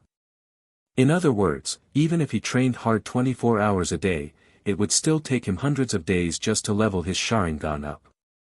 Not even mentioning that 24 hours worth of training is simply impossible. Chakra is limited and its recovery takes time. If the Sharingan is overused, it also needs rest. Moreover, he's not a machine. He also needs to eat, drink, sleep, sh*t, etc. Actually, even a machine needs a break. So if he were to make everything realistic, then the training time he would be getting for a day is roughly around 10 hours. Meaning, that his initial prediction of his completion time would be doubled. Such a fact can really make even the strongest person wilt. But today, the EXP gain rate increased. Meaning, there's a chance to shorten his predicted completion time. This happened the moment Kane finally understood the stockpile of knowledge in his mind. He finally learned every bit of it down to its very core. In the process, realizing the most efficient learning method and applied it during his training. And this is just the first day. As he improves and learns more, the completion time will shorten even more. If this continues, soon in the future, the goal won't be far from Kane's reach for sure. Once the experience bar is full, he can awaken his very own Mangekyo Sharingan. Now, the idea of dragging the old butler back in front of him and forcing him to give more lectures has never been more tempting. Searching for Shirsui's body. The two had already known each other for decades, so with just a glance, Sarutobi already understood what Danzo truly meant. Be careful of the Uchiha clan taking this opportunity to escape, and prevent them from finding Uchiha Shirsui's body. Hiruzen puffed a smoke and then said, as I said to them earlier, Shirsui is not only a shinobi of Uchiha but also the village. I already arranged for the Umbu to help them with the search tomorrow. Danzo nodded in satisfaction, as long as you are prepared. However, as calm as they might seem from the outside, inside, a contradicting emotion lingers around them entirely. The reason for this is different based on their respective motives. In Danzo's corner, as much as he likes to disregard the existence of the Uchihas, with their current situation, which is comparable to a looming storm, he can't help but still be afraid. If things were to go against their plan, the entire Uchiha clan might go crazy and go to war with them at all costs. He was also worried that tomorrow, they would take the opportunity to escape from Konoha, causing endless troubles for them. This is all because of that brat Shirsui's fault. He already knew that killing himself would not solve any problems and would only leave a lot of trouble for the village, but he still chose to commit suicide. Danzo said as he slammed the table in front of him. At the same time, his eyes are gleaming with coldness. Alas, this just goes to show their true nature as a clan. Barbaric and selfish, and only see what is in front of them. Can they not see the overall state of such a situation? If Shirsui simply cooperated with the plan, things would not have gone like this. Over the years, there were obviously many ways and opportunities to resolve this conflict. But no one stepped forward. Both parties simply watched everything develop to the point that it grew so much that one touch alone was already enough to make this entire thing explode. So what did both parties do when that very moment came? Well, unsurprisingly enough, they both chose the most brutal method to solve it. I thought Shirsui and Itachi were both excellent ninjas who truly understood the will of fire, but in the end, only Itachi understood the true meaning of it. Sarutobi Hiruzen said in a disappointed tone. People's hearts are fickle. Danzo reminded Itachi Uchiha can be trusted to a certain extent, but not completely. Although he did the right thing by going against his clan, who can be sure that he will not betray the village tomorrow? We must take the initiative to put a shackle on him so that he can only stand on our side. Sarutobi Hiruzen asked, "What's on your mind?" Danzo did not answer immediately, but instead, changed the subject and talked about another matter. "Kane Uchiha, I have asked someone to investigate him. This is what they found about him." Danzo took out a scroll hidden inside his sleeves and pushed it toward Hiruzen's desk. Then, Hiruzen looked up at Danzo for a second, showing him a pretty meaningful look, before opening the scroll. Overall, the scroll contains a detailed account of Kane's interpersonal relationships, a brief analysis of his personality, and the missions he had performed after graduating from the academy. And most importantly, the changes that happened in his life during these past few days. While Hiruzen was reading the information scroll, Danzo on the other hand, unleashed a forbidden jutsu, the infamous Yap no Jutsu. Before, this kid's stance towards the current situation was always leaning in our favor. But when Shisui committed suicide, he briefly disappeared from the usual gathering of Uchiha Clan members. However, days later, he finally stepped out of his room and attended the meetings again. After that, is where things started to make no sense. As you know, that old antique Uchiha Setsuna suddenly asked to participate in the peace talks with Fugaku out of nowhere. At the same time, Kane Uchiha followed Setsuna's trusted butler to the police force. They then suddenly arrested an old carpenter named Geno, and secretly transferred him afterward. Then, when the Uchiha clan held a clan meeting, Kane Uchiha stood at the center of it, openly and successfully instigated the entire clan to fight to the death with Konoha. Sarutobi Hiruzen looked at the photo in the file and frowned slightly. He remembered that this young man had been staring at him with his Sharingan this afternoon, and would even convey messages to Uchiha Setsuna several times during the conversation. Danzo continued, after returning to the Uchiha clan in the afternoon, he then quickly moved into Uchiha Setsuna's residence. "Hiruzen, I think the boy is not a puppet pushed to the front. Even if the sudden change of the Uchiha clan was not led by him, I'm sure it is closely related to him. This statement is somewhat shocking." Danzo then took out a new scroll, which recorded the content of Kane's entire speech during the clan meeting. Allegedly, of course. As you know, having experienced it multiple times now, Uchiha Setsuna is stubborn and hard-headed. Logically, there's no way he'll follow a 16-year-old's words. Danzo paused for a moment as his eyes narrowed dangerously, unless he has some key information.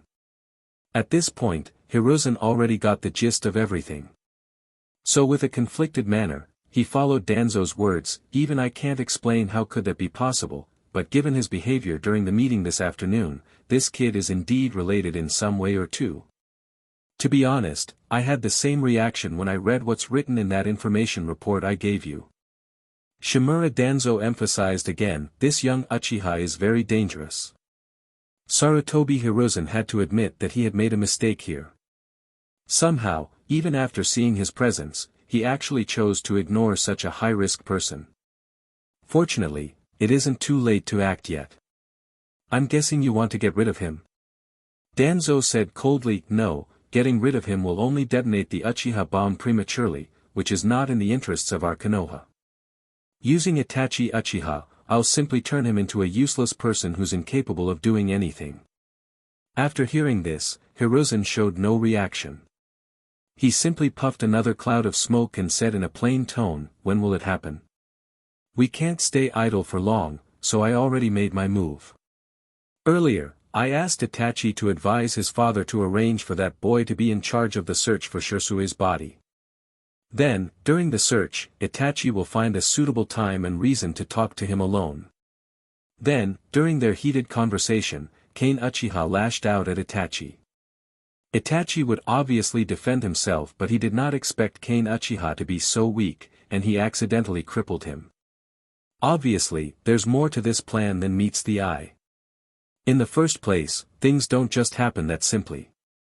But no need to tell more as the other party already understood everything just from that. In any case, Hiruzen was unhappy with Danzo's decision to act first and report later, but currently, these were minor matters in the face of major issues. Besides, he can just deal with him once this issue is finally over. He leaned back in his chair, closed his eyes, and thought silently for a moment. Feeling that there was nothing wrong with Danzo's plan, he nodded in agreement. Okay, I'll leave this matter to you. Don't leave any mess behind that will be discovered by others. Don't worry, my principle has always been to either not do it or do it thoroughly. Danzo said with pure determination in his voice. After destroying that boy named Kane Uchiha, I will arrange for Shirsui's body to be discovered, so that the Uchiha clan can finally be in peace. And once they let down their guard, then they can finally disappear from this world along with that peace they found. Danzo looked at the pitch-black darkness outside with a gloomy expression. No matter who it is, as long as they become a threat to the village, they must be completely eliminated. Chapter 34. It seems that as long as you don't think about famous monster stories like Boogeyman and such, sleeping under the bed could be quite calming and somewhat therapeutic indeed.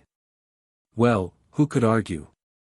Kane just proved it, by doing it for a couple of days straight. Of course, none of that makes the sleeping part more comfortable, but at least there's a good side to it. Even though the bad greatly outweighs the good. In any case, Kane, with an aching body due to the hard floor he calls bed, woke up the moment dawn hit. He then opened his Sharingan and immediately checked the window and door. The thin thread he placed between the gaps before sleeping last night remained intact. Meaning, no one secretly forced their way in. Making him sigh in relief. Upon making sure that everything was alright, Kane finally decided to crawl out from under the bed. While getting up, the soft-looking bed beside him quickly got his attention. He looks at it for a couple of seconds, then looks outside the window, then back to the bed. Technically, it's still a little early. How about? Amid such thought, a voice suddenly rang up in his mind. That's right. Your body is everything you know. And your body wants rest. Go on, give it what it needs. You still have plenty of time. Said an angel in such a soothing voice. It's so soothing that Kane was already ready to give in, but suddenly a devil popped out on the other side and started shouting in such an angry manner. Today is a big day. A big event is about to happen. How can you still think of sleep despite that? Are you stupid? Do you really want to die? This made Kane's eyes wide. Indeed. If it was any other day, Kane would probably choose the first option without any hesitation. But, as tempting as the first was, he felt that the latter made a lot of sense. That's why after much contemplation, he decided to go towards the bathroom, and then splash his face with cold water, removing any drowsiness left in his body. All while cursing the names of the people who caused him to pick the latter option rather than an actual good sleep. After that, he then goes down to the first floor and starts having breakfast. The breakfast itself consists of meat, eggs, milk, and a few vegetables. Finally, something good in his day that started badly right off the bat. After finishing his delicious meal, Kane patted his belly and started a day full of renewed anger. Sharingan, 3 Tomo 153/6000. Acting LV2, 129/1000. Voice skill LV2, 131/1000. As for the plans today, Kane simply wanted to double the result he got from yesterday. That's all.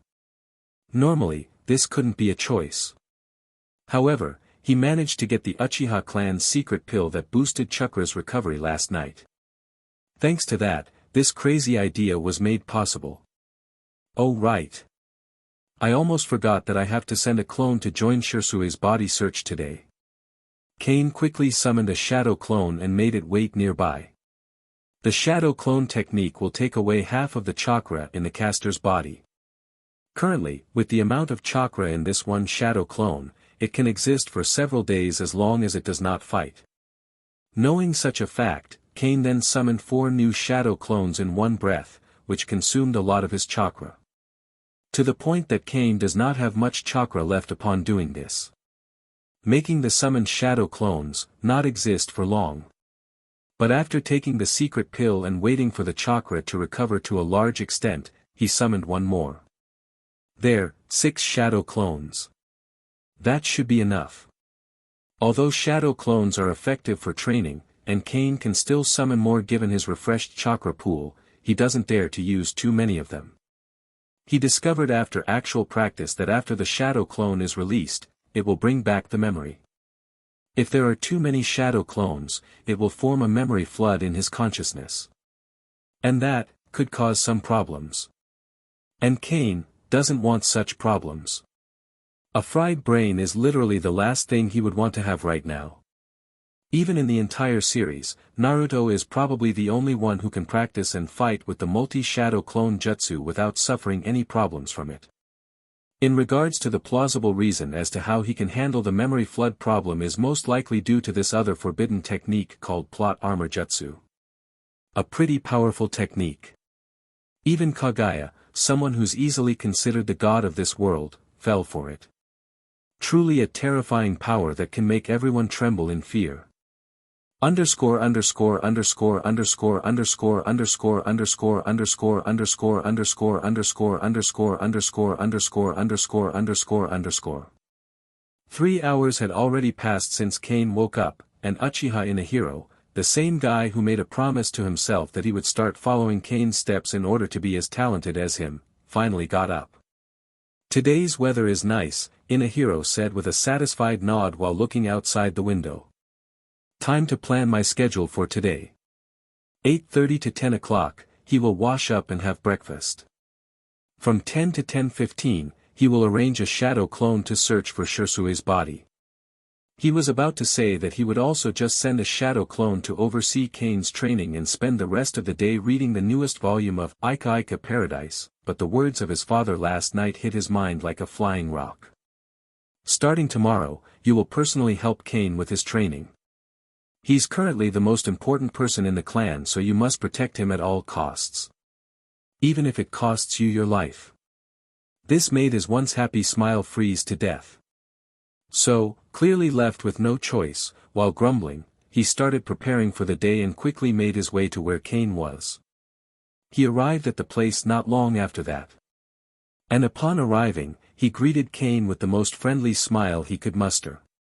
Clearly hoping that this training maniac of a kid would actually do something fun for today. For example. Literally anything but training. Cain-kun, what are your plans for today? Inahiro said while his voice trembled slightly under his smiling face. Training. Training. That's it. Nothing else. Inahiro raised his voice suddenly, causing Cain to look at him confusedly. Didn't Sir Kamakura tell you already last night? Of course, I did. Every single word of it. Inahiro started cursing inwardly. The perfect schedule he initially imagined was shattered in an instant. Not only that, but it also turned into a training hell as well. 8:50:12:00, help Cain with his training. 12:0012:30, lunch and short break. 12:305:30, help Cain with his training. 5:306:30, take a short break for lunch. 6:30:10:30, help Cain with his training. I'm really, so fucking excited. Inahiro, seeing that he couldn't do anything anymore in regard to his fate for today, simply laughed dryly and began to teach numbly. Originally, he wasn't like this. He too has already taught lots of kids, and all of that was performed by him with full of energy, making the class for his students fun. But this Cain Uchiha is too crazy. He is not a human being. Yesterday, he literally performed the mist servant technique for several hours over and over again. So much so that when he slept last night, his dreams were also filled with the mist servant technique. When he woke up earlier, he even found his hand doing the hand sign for the technique. This is horrible. On the other side of the spectrum, Cain pondered secretly if his current teacher was acting like this simply because he was not interested in doing it. That he was simply forced into it. Which is not far from the truth really. Overall, this is how the morning passed. Kane happily gained 48 experience points, but the only drawback was that Uchiha Inahiro's enthusiasm was drained as the moment went by, making the efficiency lower over time. Even at this moment, Inahori was slumped in the chair. It's like the human path made a drive-a-bee here cause he looks that soulless. Only when he took out Isekai'd Paradise is the exact moment when his numb eyes finally regained colors. Kane's eyes, upon seeing this, made a subtle expression. That book. In that instant alone, he managed to find the solution to his problem. It seems that my level 1 writing skill is about to make its debut. Chapter 35. During the lunch break, the first thing that Kane did was take out a piece of paper and start writing something on it. An action that immediately caught Uchiha Inahiro's attention. What are you writing? Well, just thought I'd start writing some novel. A novel? Inahiro quickly became interested. He thought that someone with Kane's personality could only create good plans and the like. He genuinely didn't expect that he also had some artistic side to him. May I take a look at it once you're done? Of course, no problem. I was thinking of showing it to you anyway to get some opinion. In more than half an hour, Kane finished writing 3 chapters. He could have done more, but as the golden rule stated, what he did is already enough. Besides, the expected outcome for such action has already been reached. Inahiro is already hooked. The intended cliffhanger at the end of the 3rd chapter got him so bad it made him want to look for more. Kane, this is really good. Is there anything else? Would you make more of this? Hearing such a reaction, Kane made a tired expression and sighed heavily. Well, I don't know. It seems that the lack of enthusiasm for today's training made me feel quite unsatisfied. Due to that, I don't think I have the energy anymore to write for more chapters. Uchiha Inahiro was no fool, he obviously realized the hidden meaning behind Kane's words.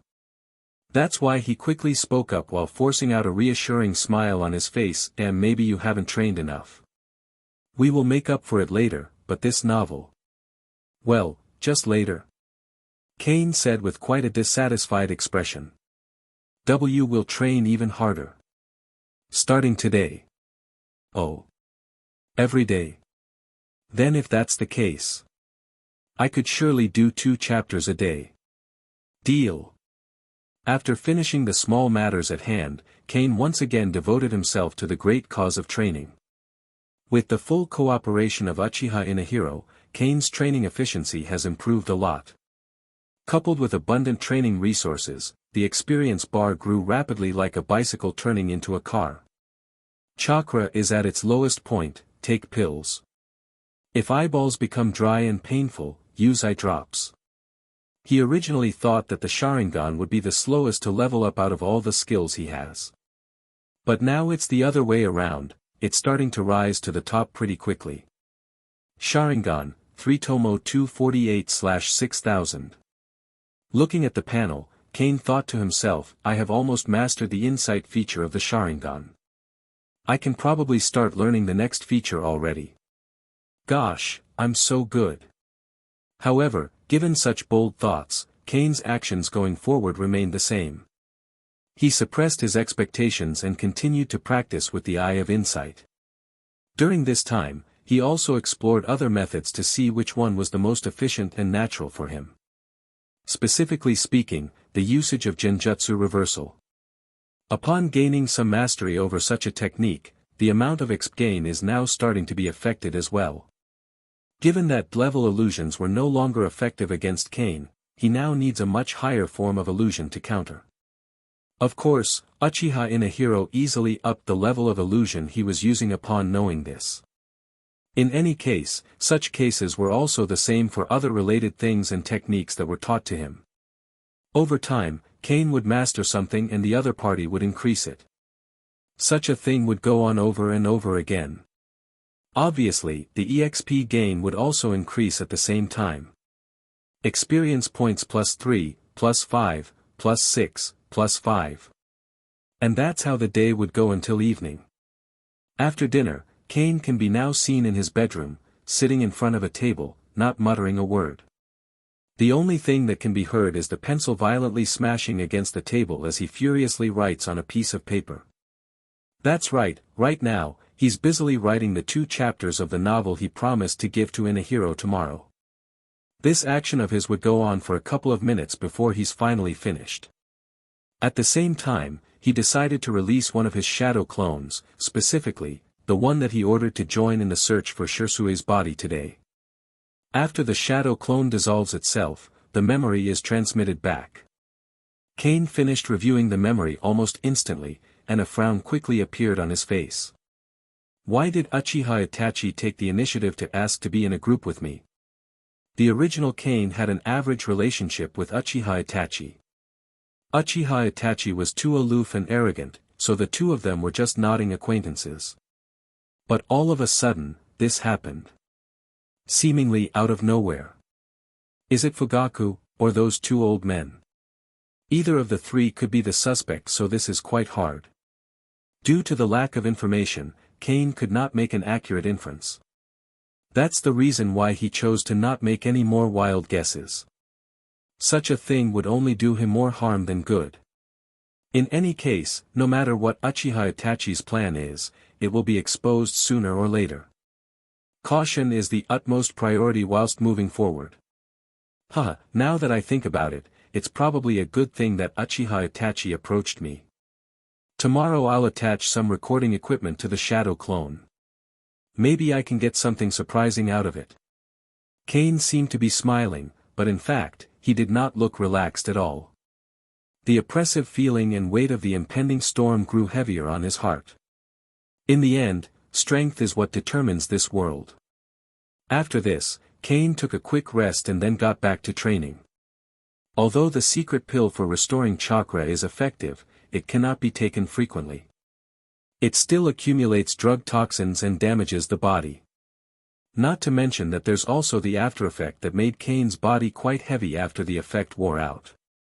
More reason as to why he cannot keep doing this. Well, it's not like he doesn't know that, but it's not like he had much choice either. If he cannot get past the present, there will be no future. As long as he can survive the current disaster, these kinds of problems can be easily fixed. Oh yeah, through this whole time, Uchiha Inahiro was still around. And currently, he was frightened by the madness displayed within Kane's eyes. He had already seen many shinobis throughout his life, but this was the first time he had seen someone as crazy as Kane in regard to training. Kane, you have your reasons for training hard, so I won't persuade you. But as a friend, I have to remind you that if you continue like this, your body will start to break. Kane deactivated his Sharingan with a tired face and said, "Thank you for your concerns, Inahiro-senpai. I appreciate it, I truly do, but as much as I wanted to do nothing but laze around, I don't have much time left." Today, Uchiha Itachi took the initiative and asked me to act together starting tomorrow. Which means, the enemy is not idle either. Whenever we make our moves, they are also doing the same. Uchiha Inahiro was startled after hearing this. Just because he was acting lazy during training didn't mean he was actually a lazy person. In fact, when it comes to serious situations such as this, he is just as sharp as his father. We must quickly report this information to Elder Setsuna, and it would be best if we could add more people here to protect Kane. After talking with his father, he knew exactly what the clan's situation was like now. And after spending some time with Kane, he knew now why he was labeled as the most important person in the clan currently. "Kane, I have some personal matters to attend to, so I have to leave for a while. I will leave my shadow clone behind just in case you have further questions." Kane waved his hand and said, "Please go ahead and do your work, senpai. It just so happens that I'm planning to take a rest now as well." Inahiro simply nodded in response before hurrying away after leaving a shadow clone behind.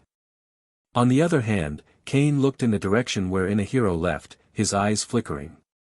He took the initiative to say what he said because he wanted to use him to convey this information to Uchiha Setsuna. The reason why he didn't tell Uchiha Setsuna directly was because he wanted to make his standing clear. Well, as they said, It is good to lean on a big tree to hide from the scorching rays of the sun.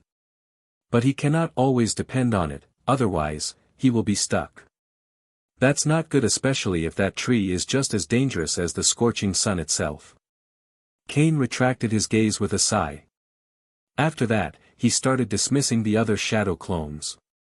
The one that was doing nothing all day but training. Poof! Complex memories came back all at once, along with mental fatigue.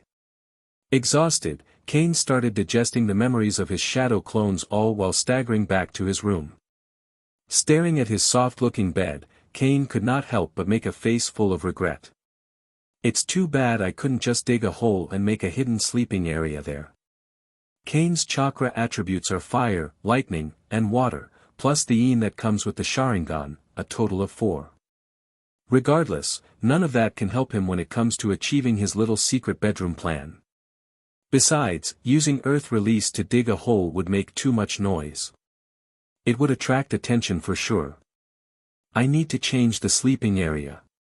I can't keep sleeping under the bed. After Cain changed into his pajamas, he went to the next best hiding place he could ever think of. The closet. He went inside it and quickly made himself comfortable. Showing that a few days of sleeping in such cramped places made him used to it already. That's the same reason why, not long after that, while hugging his little pillow tightly, he quickly fell into sleep. Unbothered by the awkward sleeping position he's currently making. And with that, the current day came to an end. Chapter 36. At Uchiha Setsuna's residence. After listening to Inahiro, Setsuna had gone silent. Cain's frank attitude, although many would surely be offended by it, is very comforting for him. Weirdly enough. He has been in charge of the clan for decades, this naturally made him develop a strong desire for power and control. Even though he's already retired due to old age and has already given the position of the clan leader to Uchiha Fugaku, he still chooses to retain and hold some power within the clan. The same reason why he put some of his men within Fugaku's circle, to spy on him, even before the current situation happened. Uchiha Setsuna's overall mentality is like that. As long as you don't harm the clan, he won't meddle with things. Regardless, he would still want to know what you'll do just in case you plan on doing it. Thank you for your hard work. Uchiha Setsuna paused for a second as he stood up and walked towards the bedroom. Tomorrow I will mobilize other people to help you protect his safety. In addition, as long as Cain's request is not excessive, you should do your best to meet it. As you command, Elder Setsuna. You go back first. Uchiha Inahiro then took his leave after that. Kamakura, starting tomorrow, you will personally monitor Uchiha Itachi to prevent this ungrateful bastard from doing anything stupid. Master Setsuna, I think we should stop keeping an eye on Uchiha Itachi. After hearing that, Setsuna stopped. Are you worried about alerting the enemy? That's right. Since Cain didn't mention too much, it means he has other plans. If we monitor Uchiha Itachi now, it would probably do more harm than good. As Cain said, the plan needs time to prepare. Now we already know that Uchiha Itachi betrayed the clan, but Konoha doesn't know that we know it. This is a fact that we can take advantage of. Hearing the reasoning of his trusted butler, Uchiha Setsuna sighed, it seems that my age is showing up once again. Normally, I would have realized that as well in an instant. Cain is a very important individual for Setsuna. This was because everything he said so far, happened without fail. Forcing the one strict elder to believe and yield to whatever he has to say. Your mind is just preoccupied with other important things, Master, Kamakura said with a comforting smile. Stop sweet-talking me. Have you drawn up the list already? Getting back to the business, Kamakura took out 2 scrolls. One is for the fire escape plan mentioned by Cain, and the other is the list of people who would participate in Danzo's ambush. Gather them secretly tomorrow and have Cain give them a brief ideological mobilization. To that, Kamakura simply gave a nod as a reply. The two would then leave and go on with their own respective business for the night after that conversation. The next day, once dawn hits, Kane crawls out of the closet he's hiding in. Albeit with great discomfort. In any case, today's sequence of actions would still be somewhat the same as yesterday. The only difference is that this time the shadow clone would go on and bring a recording device with him. They are all waterproof and the appearance is also camouflaged accordingly. Because he was too tired yesterday, Kane didn't know the progress of the other two skills. That's why, while eating breakfast, he opened the system panel to check. Sharingan, 3 Tomo 498/6000. Acting LV2:329/1000. Voice skill LV2:320/1000. The most difficult, the Sharingan, improved the fastest, but this is based on his very torturous training. Something that cannot happen all the time. Meanwhile, although shadowed by Sharingan's result, the acting and voice skills progressed pretty well as well and even showed promising results. It is really as they said. People who are pushed into a desperate situation can really do almost anything. 'Cause had this been a normal situation, this kind of thing would have been hard to achieve. There are still 5 days left, we must hurry. The night of the massacre was, and still is, like a huge rock weighing on Kane's heart. Before this matter was completely resolved, he couldn't even relax at all. For him, every day is a race against time. On another matter, Uchiha Inahiro miraculously got up 2 hours today and is even more proactive. A massive contrast to the attitude that he had shown with yesterday's training. He even said, "Kane, I understand the situation. So you won't need to make new chapters for now. But, you must remember to make up for me in the future, alright?" Haha. Sure, no problem. Since Kane already became proficient with the insight feature yesterday, the one they'll be training today would be different. In short, it's time for the part that Kane truly wants to learn. Hypnosis. This feature can be regarded as a unique feature of the 3 Tomo Sharingan and is even harder to learn than the other feature. The original Kane had no relevant foundation in this technique, so supposedly, this training would take at least 2 months to finally achieve some kind of proficiency. That's how it is normally, but fortunately, the current Kane possesses a quick learning ability. So when the training finally began, thanks to the system and his abundant knowledge from mastering the insight feature, the learning progress became absurdly fast. So much so that before any of them could even notice it, so much time had already passed. Once lunch break hit, Uchiha Kamakura suddenly came over, and without even saying any greeting, he quickly handed some kind of scroll to Kane. "Kane, that's the list of names of the people who would participate in our fire escape and ambush plans. Lord Setsuna hopes that you can go over and see them for yourself." Kane, upon hearing this, agreed without hesitation. Although this would delay his training for a while, this will give him a precious opportunity. An opportunity to know if some rats manage to sneak and mix in among them. Right now, in this entire village, none could probably detect someone's facade as good as him. With his acting and voice skills nearing LVL3, no lies would remain undetectable within his presence. Of course, rats are not the only ones he's planning to check out but his possible future allies, as well. Given that these people agreed to join in on the plan, only means that these people possess the right mindset. The kind of mindset that Kane could easily manipulate get along with. In any case, not long after that, the 3 of them used transformation techniques to disguise themselves and then proceeded to leave through an inconspicuous little door somewhere around the house. After many twists and turns, they finally arrived at their destination. Which, seeing from the inside, looks to be some kind of basement. There were people in green vests standing inside, already there in advance. One quick look is all it takes to confirm that there were 11 of them in total.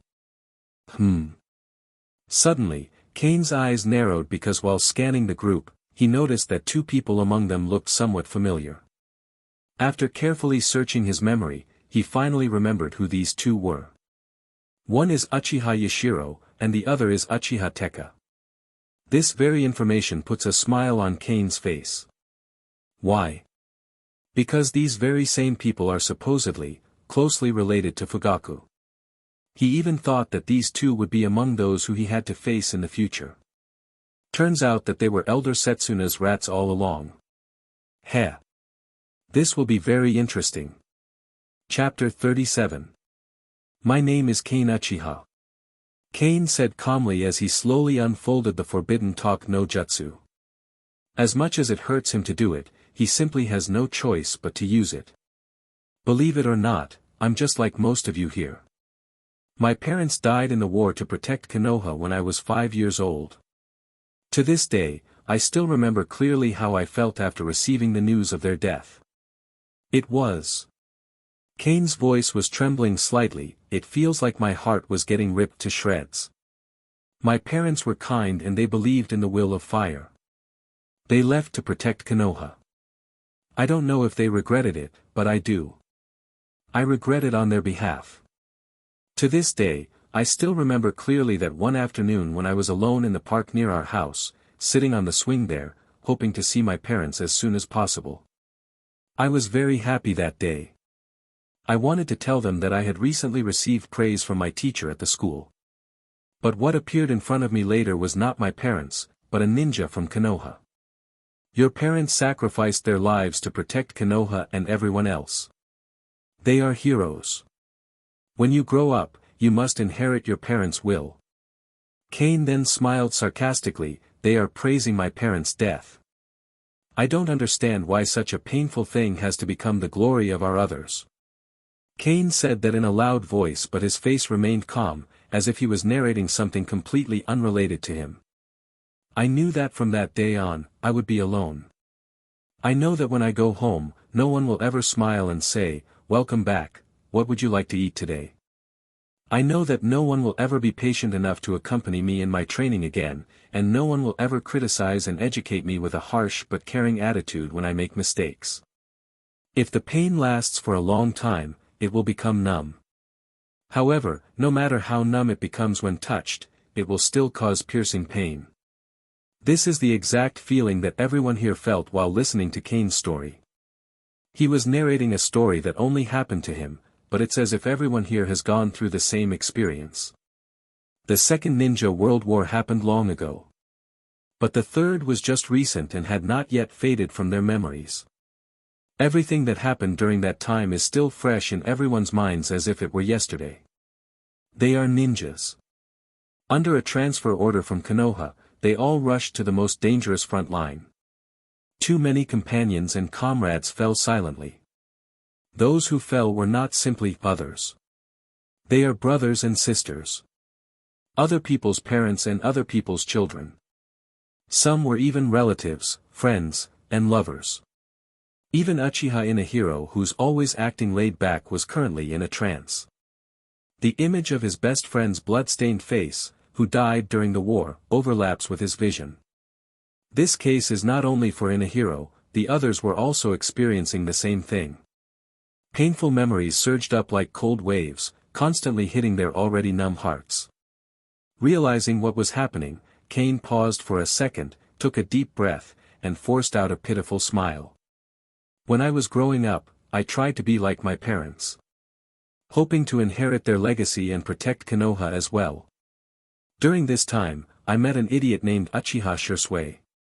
We're the same age, but funnily enough, he acted much more mature than me. So much so that he's like a brother I unfortunately didn't have. But I don't understand why such a kind person, such a person who firmly believes in the will of fire, would die at the hands of his own people.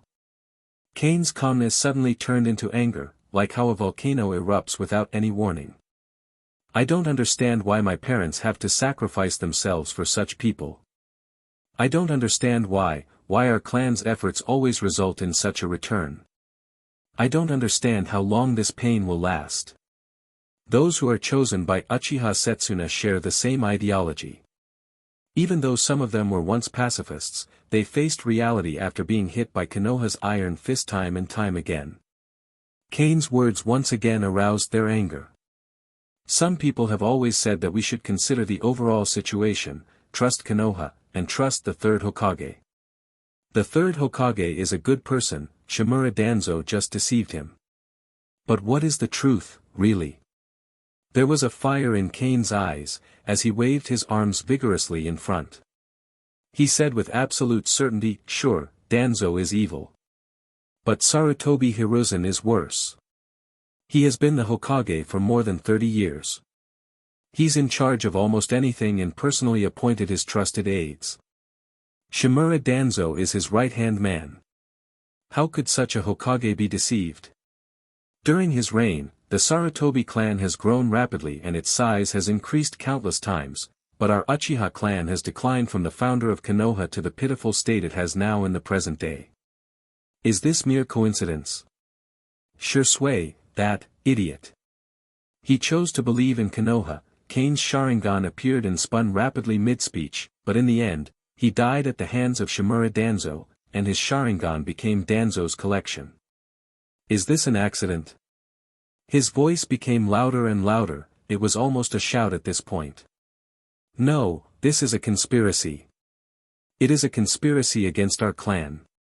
They want to destroy our family and wipe all of us.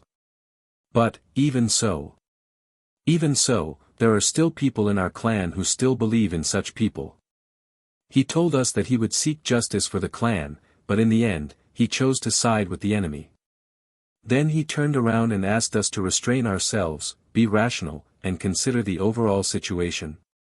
The subject of the matter doesn't even need to be named.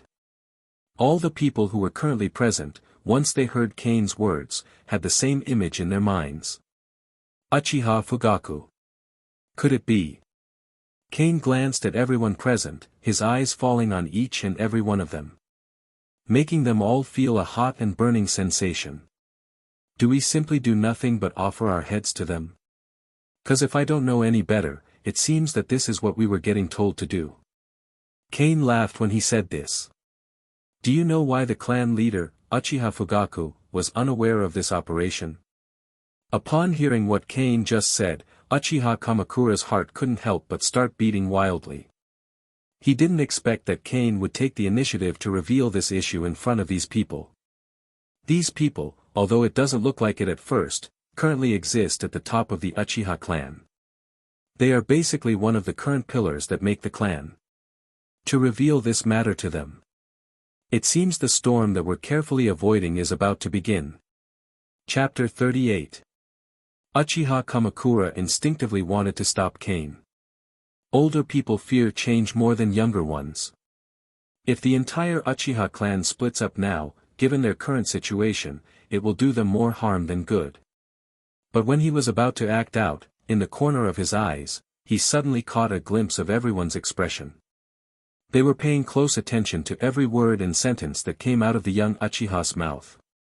And sure enough, from Kamakura's point of view, he could see that all of them were somewhat agreeing so far with Kane's points. At this time, if you were to interrupt the boy, even if he is the elder's confidant, he would be in quite a trouble for sure. In these past few days, I have been thinking about a certain question. What does our clan mean, and what does the leader mean to the clan itself? Kane raised a question, but strangely enough, he didn't wait for an answer. The clan. No, our family, is an important support for ordinary people like us to survive in this cruel world. Once an outsider comes and thinks of harming even one of us, they must be prepared to face us all. Here, we don't have to wear layers of masks like we do outside. Here, we can show our truest selves. Here, we have the memories of our growth. Here, we have our past, our present, and our future. But, there is someone who planned to ruin it all. Who? Is probably the first thing that comes to everyone's mind here. Although they are already aware, they still can't help themselves but ask internally. It's like an instinct at this point. Well, in any era, an army with its own respective ideals and beliefs will always find itself clashing with other armies because of that very difference. However, all of them could surely agree on one thing. That, death is a terrible thing. Any intelligent life is driven by instinct to fear death. However, when they understand what they are fighting for, that feeling of fear will change into something else. Once that happens, the moment they get into a fight, they will not be confused, afraid, or panicked anymore. Death is scary, but seasoned veterans, absolutely know that there is something worse than that.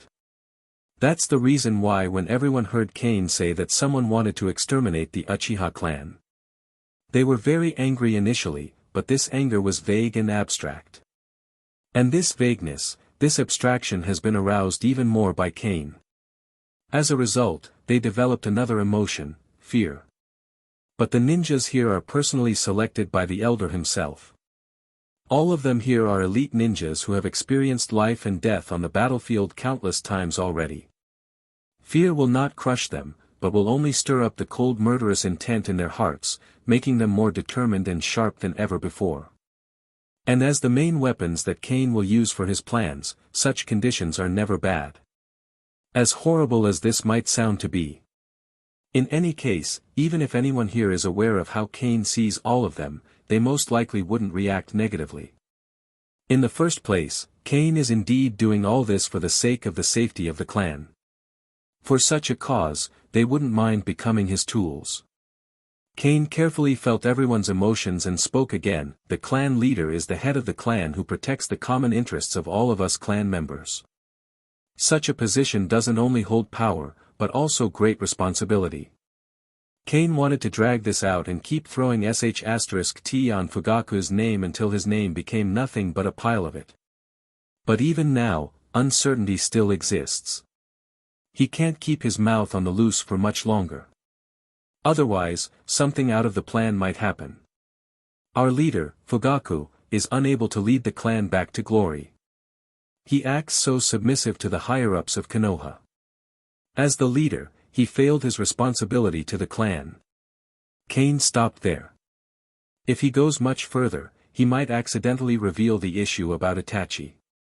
And as much as he wanted to do that now, he could not. At least not yet. It would be disadvantageous rather than beneficial for them to dismantle the time bomb of a father and son now. Moreover, after awakening the Mangekyo Sharingan, the two became the de facto combat power ceiling of the Uchiha clan. The Mangekyo Sharingan is that special to the entire Uchiha clan. Very so. Uchiha Madara and his brother, who both possess a Mangekyo, led the Uchiha clan to the pinnacle of this world during their prime years. If not for the cheat-like existence of Senju Hashirama, they probably have taken over the entire world now. Kane knew that he had gained the favor of many clan members during his Oscar-worthy speech back then at the square. However, these little favors are definitely not as good as the Mangekyo Sharingan. If they knew that not only the father, Fugaku, but the son Uchiha Itachi, had awakened the Mangekyo as well, according to the characteristics of the Uchiha family, they would immediately gain a large number of people's support for sure. Besides, in this world, the strong can always gain more tolerance. What's more, in the eyes of the majority of clan members, Itachi is just acting suspiciously. He hasn't done anything yet. But what about Kane? A plain dirt on the side of a road in comparison. As ordinary as one could be. The difference between his 3 Tomo and the other party's Mangekyo is not little. Not at all. Before the guillotine strikes, it's obvious as hell who would the masses choose. One wrong push and everything that Kane built so far will turn into dust. Overall, that's the reason why Kane rationally prevented the topic from going further. Besides, the matter of Fugaku's absolute incompetence as a leader already remained in everyone's minds. And that's the most important thing right now. The reality of the past tells us that our clan leader is not worthy of our trust. Not anymore. He failed us. So it's left to us, the ones who truly care, to save our clan. The same reason why he is excluded from this operation right now.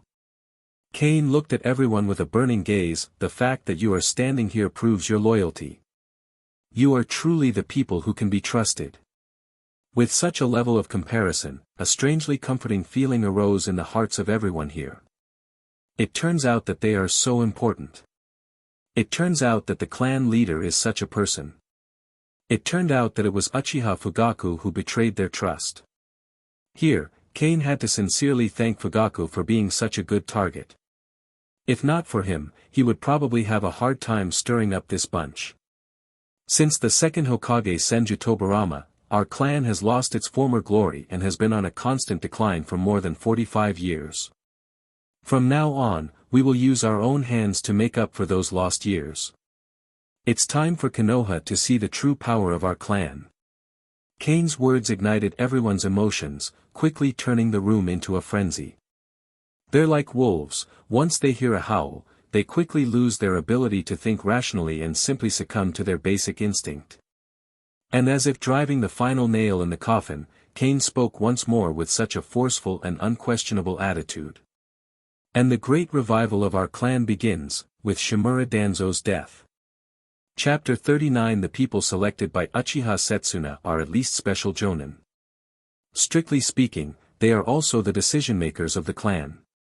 After everyone finally calmed down, Kane struck the iron while it was still hot. He quickly explained the entire plan in great detail.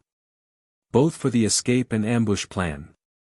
His explanations are clear and very thorough, making the conversation move fast because everyone seemingly got it all already just from one go. No one even raised a question or made Kane repeat himself. In addition, regarding the distribution of information, Kane explained almost everything to all of them. He didn't give anyone special treatment, he gave them all the same level of information. This would erase any kind of complication between the members during the actual enactment of the plan. Of course, he left out the information that even the elder doesn't know. If nothing unexpected happens, the plan will officially begin in 4 days. I need you all to take advantage of the search for Shirsue's body to temporarily leave Konoha and hide outside in advance, waiting for my notice. 4 days was enough time for Kane to complete all the preparations. Both for their plan, and his. Killing Shimura Danzo is the first step towards the great future of our clan. However, this wouldn't be easy. It would be full of dangers and difficulties. So I'm hoping that you all will work together. Please rest assured, Kane, we are ready. If it means completing our tasks, none of us would hesitate even if we need to sacrifice ourselves. Uchiha Inahiro, who's already pretty close to Kane, was the first to step forward and express his opinion. The others followed suit and expressed theirs as well. That's good. But for the sake of formalities, I would like to make my position clear to everyone here first. From now on, I will be the commander of this mission. I will give the orders and I expect everyone here will follow with no question. Kane said in a resounding voice. I had to say this because I'm aware. No one likes getting ordered by someone younger than them. But too bad, the fate favored me and gave me this gift. And just like all of you here, I intend to use this gift to save everyone in our clan.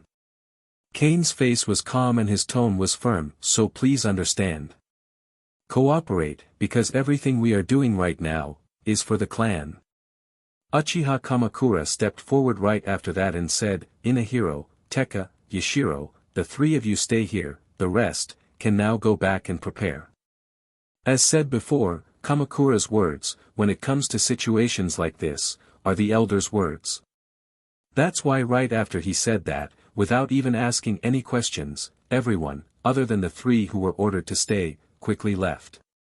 It has to be said that the old butler really knows when was the right time to step in. 'Cause right after Kane said his last piece, he really had nothing to say anymore. He didn't know how Kamakura knew it, but he couldn't help but be in awe with his extraordinary awareness. After checking that everyone finally left, Kamakura stepped forward once again, appearing in front of the 3, and said with a strict expression and tone. The 3 of you will now be Kane's personal bodyguard. Until this situation is done, you are expected to keep him safe from any harm. When they heard their new orders, Inahiro and the other 2 gave no complaints. They simply nod their heads in response. Indeed, the Uchiha clan favors the strong. Great strength is indeed good, but as one of the strongest clans in the entire Konoha, they lack none of that. What they lack is a wise individual with a keen soul. And Kane, in their eyes, is just like that. Hence they didn't mind giving their precious time to protect such a person. On the other side of the road, with 3 elite jonins as bodyguards, Kane's sense of security greatly improved. What's even more satisfying is that this development could fetch him 2 additional EXP cows. Which is extremely good. Right now, Cain is in the spot where he needs to harvest EXP as much as possible. But even those who know nothing about farming know that a farmer cannot keep milking 1 cow for his business. He gotta alternate with others to ensure the quality of milk he's getting. In any case, after old man Kamakura gave his orders, this little meeting of theirs had officially come to an end. However, Cain did not go straight back to his home. As much as he wanted to do that, he needs to stay behind because he still has some matters to attend to. As for what that matter was, soon, a familiar group of little kids appeared in the room. And upon noticing Cain, they all quickly run in front of him. The average age of the kids is around 7 years old. And in front of the group, standing, acting like the little leader, was of course no other than Uchiha Sasuke. Cain eyed him especially. The kid had just turned 7 years old and had always lived in a peaceful environment and was well protected. Right now, he is just a young child, his mind is far less mature than his canon counterpart. The tragedy of his family is what turned this kid into that kind of character. Which, is kind of f***ed up, to be honest. Especially knowing what kind of questionable decisions Sasuke would make in the future thanks to that kind of behavior. Showing how much of a lunatic Uchiha Itachi truly is. He killed his father and mother, and joined forces with outsiders to kill his entire clan, leaving no one alive, regardless of gender, age, or status. During this period, he even used Tsukimi on Sasuke, recreating the scene of him killing his parents. Well, obviously, knowing your parents were massacred wasn't enough trauma, gosh no.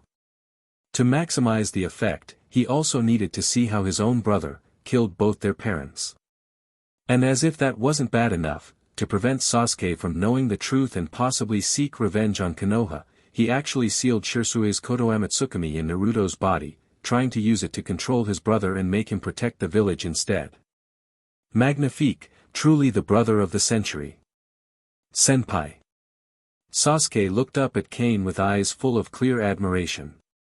Cain's speech back in the square truly had a huge impact on Sasuke's young mind. Actually, it's not just Sasuke, it seems that the other kids are the same as well. Seeing all this, Cain greeted back with a smile, "Hello, Sasuke-kun." Sasuke seemed to have not expected that Cain actually remembered him. This made him extremely happy.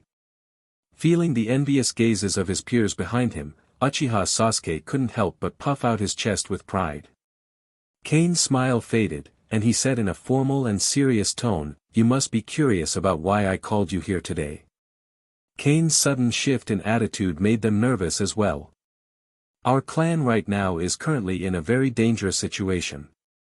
I won't lie to you guys and say that everything is under our control. No, there's a huge chance that we might fail this one. I called you here because of that very fact. We are fighting back really hard, but in any case that we indeed fail and our clan gets destroyed, the name and glory of the Uchiha clan will now be passed on to you. You, which is the future of our clan," Cain said while looking into their eyes. Every word he said made their hearts beat wildly. In addition to the tension, there is also a hint of excitement. At the same time, a sense of responsibility for participating in clan affairs arises spontaneously. Finally, complex senses are formed. They unconsciously clenched their fists and looked at Cain seriously, waiting for his next words. Chapter 40. Cain's face had a very serious expression. "What I am going to say next is top secret. If any of you don't want to participate, it's not too late to go back now." Sasuke, upon hearing this, raised his hand. And upon getting Cain's permission, he asked, "Senpai, is this dangerous?" "It is." "Then, are we leaving Konoha?" Not gonna lie, Cain was somewhat surprised upon hearing Sasuke's question. He didn't think that the kid would actually be able to arrive at such a thought. A thought that almost hit the mark no less. Regardless, Cain answered the question directly, "Yes." To address the most likely worry that everyone would have. No, there was no need to worry about the information leaking out from the members. Elder Setsuna ordered to cast an illusion and the like on everyone. In any case, such a mishap would happen. These kids included. Besides, this group of children was selected for this for a reason. They didn't blindly go to a list of kids and pick whoever their fingers landed on. No, in the first place, these kids were here because Kane and the Elder already knew that they were the ones who had the lowest percentage of not participating in their plan when asked to join. To make matters short, basically, everything was already accounted for. After Sasuke asked those two questions, he turned towards his little group and seemingly began to discuss it with them. And as expected, given how Kane emphasizes how dangerous this could have been, they are not actually afraid. In fact, from the looks of it, instead of whether they should join or not, they instead discussed how useful could they even be. Which from an outsider's perspective, is quite mind-blowing. It seems that thousands of years of fighting have indeed left the Uchiha clan with the natural gene of not being afraid of danger. This makes them more competitive and also more stubborn and tougher than their peers. Regardless of age. Sasuke pursed his lips, thought secretly for about a minute, and said out loud with a resolute expression, "Senpai, thank you for your consideration. I am willing to stay." When other children saw someone express their opinions boldly, it made them also want to express theirs as well. The beauty of the herd mentality. None of this is a joke. I hope that you guys have thought of this very carefully before telling me your answers. Although including children in such a dangerous plan sounds insane, in reality, this is actually a good thing, especially for every child of the clan. If the coup failed, they would eventually die if they stayed still in Konoha. On the contrary, making them leave the village would be both helpful for not only them but for others as well. 'Cause if the plan actually fails, without any lingering worries for the young ones, Kane will be able to escape instantly and lead the remaining elite members of the clan to run away with them. Babysitting is the last thing anyone would want to do in the middle of a pursuit. In any case, eventually, the group finally stopped talking to themselves and said in unison, "We are willing to stay." Kane's stern face softened slightly, and he said, "Now I will tell you guys about the fire escape plan. This is a top-secret plan that was urgently made to prevent our clan from being completely destroyed. Worry not, as the Elder and I are the main initiators of this plan. None of you has to go on the main scene. But that doesn't mean you won't do anything important. In fact, our chance of success will depend on you guys, greatly. Starting today, we will secretly send you away from Konoha in batches under the pretext of conducting intensive outdoor training. You all will then temporarily live outside. During this time, there will be a ninja accompanying you, and you must follow his orders. That's it. Although this sounds simple, it is a very important part of our plan." After Kane finished speaking, he asked, "Now, is there any question?" As the acting representative, Sasuke raised his hand again and asked, "Senpai, can we still come back here after we leave?" Kane said calmly, "If the plan goes well, you will be able to come back openly in no time. However, as I said before, what we are about to do is extremely dangerous. There's no middle point. Either we succeed, or we fail horribly. And if the latter happened, as I said before, the future of our clan now depends on you." Sasuke was smart and did not ask Kane to elaborate more. The other children also kept silent. "Kane-senpai, I have no problem with the plan. We will do our part with no fail." Hearing this, Kane nodded with a gentle smile on his face. "Others said that it would be a mistake to make you join our plan, saying that all of you are still too young. However, I thought differently and chose to trust you guys. And it seems I was right, you didn't disappoint me in the end. Not in the least. It seems that the future of our clan will be bright." The children upon hearing this laughed sheepishly. Looking at these young faces and the innocent admiration in their eyes, Kane really couldn't understand how Uchiha Itachi could do what he did in the canon. The older ones regarded him as their pride, almost like their child, while the younger ones idolized him. Pretty sure that until their death, they could not believe that Uchiha Itachi of all people, would raise his weapon against them and kill them all. Now that I'm here, I'll make sure that tragedy will never happen. Bold words, some might say. But Cain indeed has the capability to do this. Besides, if things come to worse, might as well *CK everyone at that point. None should forget that he still holds the trump card that can Hiroshima the *T out of Konoha in an instant if he wanted to. In the following time, Cain already went home and did nothing but earn more EXP for his skills for the rest of the day. In regards to how to arrange for these children to leave Konoha was handled by Uchiha Setsuna. He has only one mission, to improve his acting and voice skills to LV3, and to master Sharingan. That he will do for the upcoming days, and once the 5th day arrives, Cain suddenly puts on an eye patch, covering his left eye, turning himself into some kind of discounted pirate. Cain, what happened to your left eye? Cain sighed and said in annoyance, maybe I've overused my Sharingan these past few days, so my left eye started to hurt so much when it sees light. Inahiro recalled Cain's crazy behavior during training in the past few days, so he didn't doubt his words. That's because you're too crazy. Just rest for a few days and it will be fine. The eye drops prepared by the Uchiha clan can greatly relieve the fatigue and dryness of the eyes caused by excessive use of the Sharingan. However, as said before, it isn't some magical medicine that can fix everything instantly. And most especially, it isn't made for frequent use. Just like the secret pills, excessive use will also produce certain negative effects. Double vision, pain, itching, etc. Cain was frustrated when he heard this. It seems that the progress of my training will slow down in the next few days. Uchiha Yashiro, who suddenly appeared behind him, comforted him, it's okay, you can practice again in these next few days. I mean, even the most talented one among us took 1.5 months before fully mastering it. Yes, Cain, it's not good to be in the rush all the time, especially on training. Rest appropriately and the good outcome will naturally get to you. Cain, hearing this, echoed some gloomy words in his mind. The truth is, he actually managed to become proficient with the hypnotic properties of the Sharingan already. The level that he said he wished to achieve before the first day of training. However, upon reaching such a level of mastery, he realized that this was just a barely acceptable level. Something that shouldn't be celebrated. In cases where he wanted to use it against others, the duration of his control is still heavily dependent on the strength of both parties. If Cain is stronger than the other party, the duration of control would be longer.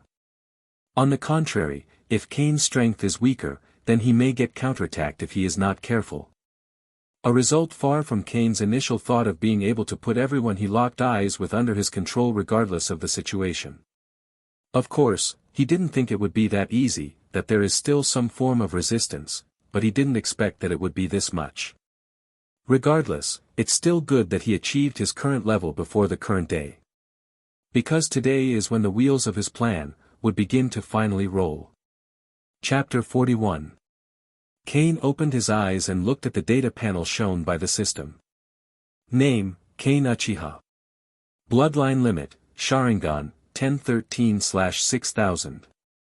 Ninjutsu, Great Fireball Technique LV3, 220/1000, Phoenix Fire Technique LV2, 172/300, Dragon Fire Technique LV2, 115/300, Shadow Clone Technique LV2, 240/300. Physical Skills, Uchiha Style LV2, 254/300. Illusion, Hellviewing LV2, 162/300. Others, Seal Technique LV2, 184/300, Throwing Technique LV2, 246/300, Acting LV2, 953/1000, Voice Acting LV2, 941/1000, Writing LV1, 70/100. As shown clearly, Cain did not train the other skills, given how little EXP has been added to them. However, as an exchange, the skills that he focused on showed an extreme amount of progress. The Sharingan broke through the 1000 mark and reached 1013 points. Acting and Voice. Skills is also now on the verge of breaking through LV2 and reaching LV3. Thanks to Kane's self-harming hard work, and his 3 equally hard-working EXP cows, his expected time of completion has been shortened by at least 2 days. 3 good things came together. Inahiro-senpai, is the venue ready? Kane asked. As a broke-ass kid who had done lots of part-time work for 2.5 years, at this point, Kane can probably call himself a professional singer, actor, and dancer already. Not even including the improvement that the system gave. So overall, the cast is already ready, the only thing left is the venue. I heard from my father yesterday that the preparations are almost finished. I'll go there right now and ask. Inahiro left quickly. A few minutes later, he was already back. Kane, everything has been arranged. Well, let's get started then. Kane released his shadow clone technique, and the memories filled with strong mental shock were transmitted back to him. But at this point, he's already pretty used to it, so he easily absorbed them all without changing an expression. Under his watch, his acting and voice skills took on new forms. New. Acting LV3, 8/3000. New. Voice acting LV3, 11/3000. It took time, and many new insights emerged in his mind. With his acting skills at LV3, Kane is now comparable to those veteran actors who have been in the acting industry for so many years. He also gained a lot of practical skills and knowledge in regard to voice skills. The combination of the two makes Kane, with enough context materials, imitate whoever he wants to imitate. Kane and his 3 guards used transformation techniques and shortly arrived at the renovated venue. The venue where Kane was supposed to act, now looks like a tephra, which is decorated in a 1-to-1 ratio according to how the original setting was furnished. Uchiha Setsuna secretly gathered trusted ninjas and asked them to act as designers to build a replica of the Hokage's office as much as possible. The costumes and makeup are all complete as well, and the details of the place have been specially processed to make them all look aged. If some clan members hadn't contributed, it would have been impossible to make this all in just a few days. This is one of the benefits of having a force behind you, achieving goals made easy. When Kane and the others arrived, Uchiha Setsuna and Uchiha Kamakura arrived in front of them shortly after. Kane, are you ready? Uchiha Setsuna said with a slightly concerned tone, at the same time, his palms were starting to sweat. All the preparations they've been making this week with intensive effort were for this very moment. That's why he, actually not only him but the 3 bodyguards as well, can't help but feel a little nervous. Regardless of how they were feeling, Kane gave them a confident nod as a reply, Elder Setsuna, I am ready. Even though Kane showed an air of confidence, Uchiha Setsuna still felt uneasy. This plan includes pretending and deceiving some high-ranking officials. Even though they trust Kane, they still can't help but ask. Can he really do it? Uchiha Kamakura pursed his dry lips, his voice sounding a little dry. Kane, why don't you train for another 2 days, as per the original schedule? We don't need to rush so much anyway. Kane flashed everyone a reassuring smile upon hearing this. Sir Kamakura, how about we treat today as some kind of advanced drill? If something wrong happens, we can simply cancel today and do it as planned. Kane didn't wait for anyone's response. After saying that, he walked backstage. There he quickly took off his clothes and used the shadow clone technique. He and the clone would then use transformation techniques to turn into their target appearances. Sarutobi Hiruzen and Shimura Danzo. Then they changed into new clothes. Now, any trace of Kane was now gone. Outside, Uchiha Setsuna clenched both his hands, his slightly cloudy eyes staring motionlessly at the closed door. Creak. Just in time, the door was pushed open, and Kane, the one who was pretending to be Sarutobi Hiruzen, walked out first. His eyes were sharp, and he said in a loud and threatening voice. It seems that the information was right. To think that the Uchiha clan were planning such heinous crime not only against us but even against the daimyo himself. Everyone's heart started beating uncontrollably. Uchiha Inahiro looked at Kane in a trance. As he heard what he said, by instinct, he grabbed his weapon and literally one step away from taking action. He really thought for a second that the third Hokage appeared here and found out about their plan.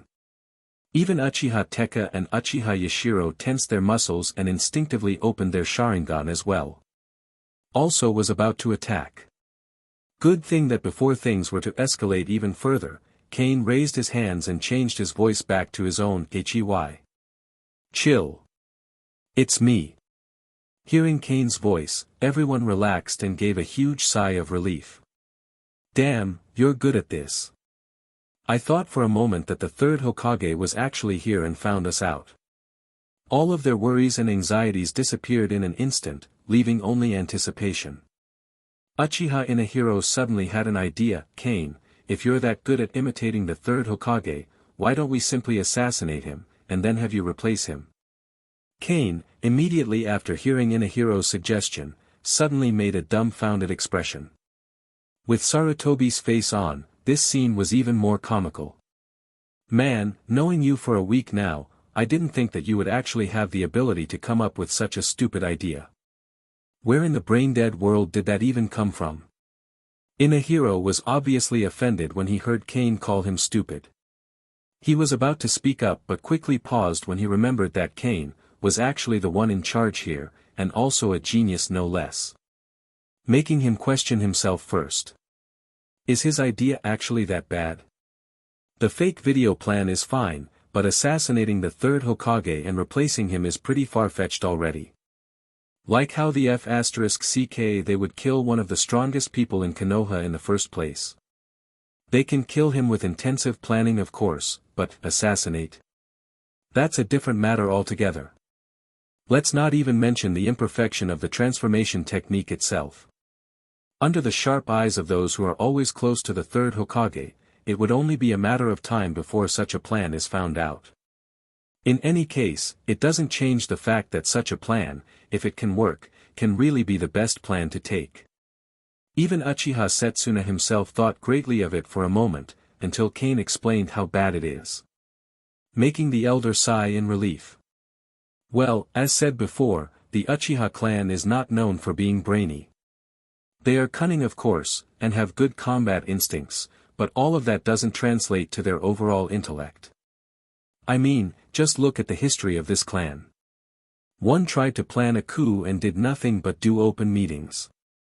He did that, fully knowing that they were in the village, full of ninja. It's not like he didn't know what a ninja is either, given he was a ninja himself. He's probably the last person that needed an explanation for that. Going on to the other one, the one that exterminated the entire clan itself because he believed it was the best thing to do. Like Jesus Christ, that's your best shot. A 9-year-old could have probably come up with a much better plan than that. And the most notable of them all, the Great One, who decided to put the entire world in genjutsu just because a single slab of tablet told him to do so. Basically, a bunch of geniuses. If this is your typical fantasy world, they are probably the closest to the classic barbarians. All muscles, less brain. This doesn't mean they are dumb though, pretty sure they would also, eventually, realize that Inahiro's idea was a bad idea. But at that point, they probably wasted some precious time already. Time that they could have used to actually make some progress with their plans. These kinds of moments are truly the moments where Kane's presence truly shines. This made them all appreciate him even more. Kane, our clan is really lucky to have you. Chapter 42. The video started with the camera facing a certain window from the roof, judging from the angle. The video only shows the reflection of the window. However, seconds later it would then refocus itself and finally show what's on the other side of the window. The Hokage's office. Sarutobi Hiruzen is then shown, sitting in his usual spot, looking busy thanks to the dozens of paperwork he's currently managing. But out of nowhere. Thud. The door was swung open loudly. Shimura Danzo then entered the room and held a crumpled scroll in his hand. Upon arriving in front of the Hokage's table, Danzo then gave that very scroll to Hiruzen and said in a pretty irritated manner. As I told you before, we should have got rid of those damn Uchihas long ago. Look what happened now. Some of them started poking their noses in places they shouldn't, causing problems in our plan. Sarutobi Hiruzen, after reading the scroll given to him, blew a smoke and said in an unchanging tone, "It seems that my judgment of them was indeed wrong. I thought we could solve this without causing a situation, but we are now at the critical point of our plan. We can't afford any more disturbances unlike before." The frown on Danzo's face only worsened upon hearing this. I already knew that this was bound to happen with those savages around us. The recent war could have been a perfect way to weaken the Uchihas even further. Getting rid of them would have been much easier now. But no, that didn't happen cause you kept saying no. Even though Danzo spoke in such a manner, Hiruzen remained calm. "Stop worrying so much, it's not good for your health. Besides, it's not like I made no preparations for such matters. There's a reason why our clans are now one of the biggest in the entire village. Besides, Asuma was there. Even if the information reaches the daimyo, he can handle it for us." Although this did little to appease Danzo, his expression visibly lightened. What reason would we use to wipe out the Uchiha clan? Hearing Danzo's question, Hiruzen chuckled for a little bit and said, "Just go for the usual one. Uchiha clan attempted to launch a coup, and before they could do that, we stopped them." Danzo simply nodded in reply and was about to leave.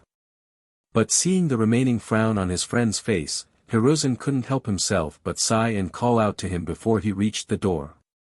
"Danzo, don't stress yourself too much, this will all be over soon. Once we put the daimyo in our control, especially your name, will be passed down and admired by future generations. We will make sure of that." Danzo was about to go out of the door but paused upon hearing this. And although he simply nodded again, and didn't say anything about it, his expression clearly showed that he was pleased to hear what he just heard. Right after that, Danzo kept going again. He opened the door and was about to go out, but he noticed something. Like ghosts in horror films, his head suddenly turned to look at the camera. Who? Then the next moments after that, the video shook violently, accompanied by lots of panicked gasps. Although the video darkened a little bit and is no different than a blurry mess, the moment when the cameraman summoned a ninja cat and hurriedly stuffed the camera in the pocket of that cat's clothes happened, it was still shown pretty clearly. "Garfield, I'll entrust this to you now. Bring this back to Kane, no matter what. I will Naya. Go quickly." Then, the screen went black and the camera kept shaking violently. After an unknown amount of time, a gentle voice sounded, "Garfield? What are you doing here? Where is your stupid master?" That cat named Garfield meowed in response, "My master told me to give you this thing in my pocket Naya. Afterward, the camera was taken out, and Kane's face was shown.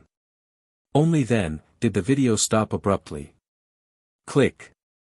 Kane let out a breath, pointed at the camera, and smiled nicely, "It's done." The making of this entire video didn't even last for an entire day. Although such a length of time is still a couple of hours long, for those who stayed at the sides and watched Kane do his thing, felt like it's only been a couple of minutes. That's how immersed they were. It's as if whenever Kane acts, whatever he'll do next becomes the reality itself. That's how phenomenal it was. For the first time, they discovered that such an art could be used in this way. It is simply amazing. In any case, right after changing clothes, Kane didn't linger for much longer. Although he managed to go ahead of his schedule, he still can't relax. He needs to use all the time he has on his hands as accurately as possible. Elder Setsuna, since we still have time, please arrange for Hatake Kakashi's Sharingan removal surgery today. Uchiha Setsuna's eyes widened upon hearing this. Have you figured out a way to convince him? Kane lightly shook his head in response and smiled bitterly. To be honest, I'm not too sure. Seeing his disappointed look, Setsuna gave Kane a pretty comforting smile and said, "It doesn't matter if you fail. You've already done so much.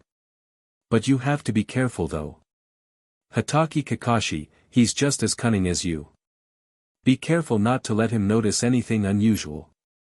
Kane simply nodded in response. However, he didn't pay too much attention to the elder's reminder.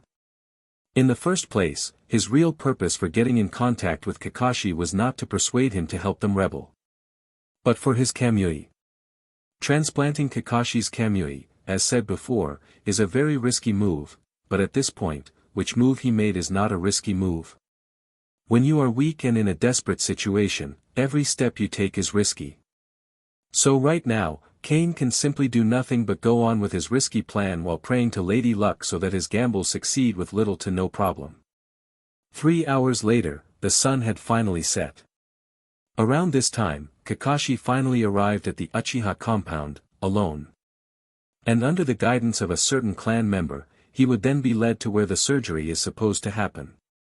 And boy was he surprised to find out that it wasn't in some kind of hospital or clinic, but in a small house in the backyard of somebody's house. Yes, that very house is Kane's house. Well, it was Kane himself who suggested that the removal surgery shouldn't happen at Konoha Hospital. And that is for obvious reasons.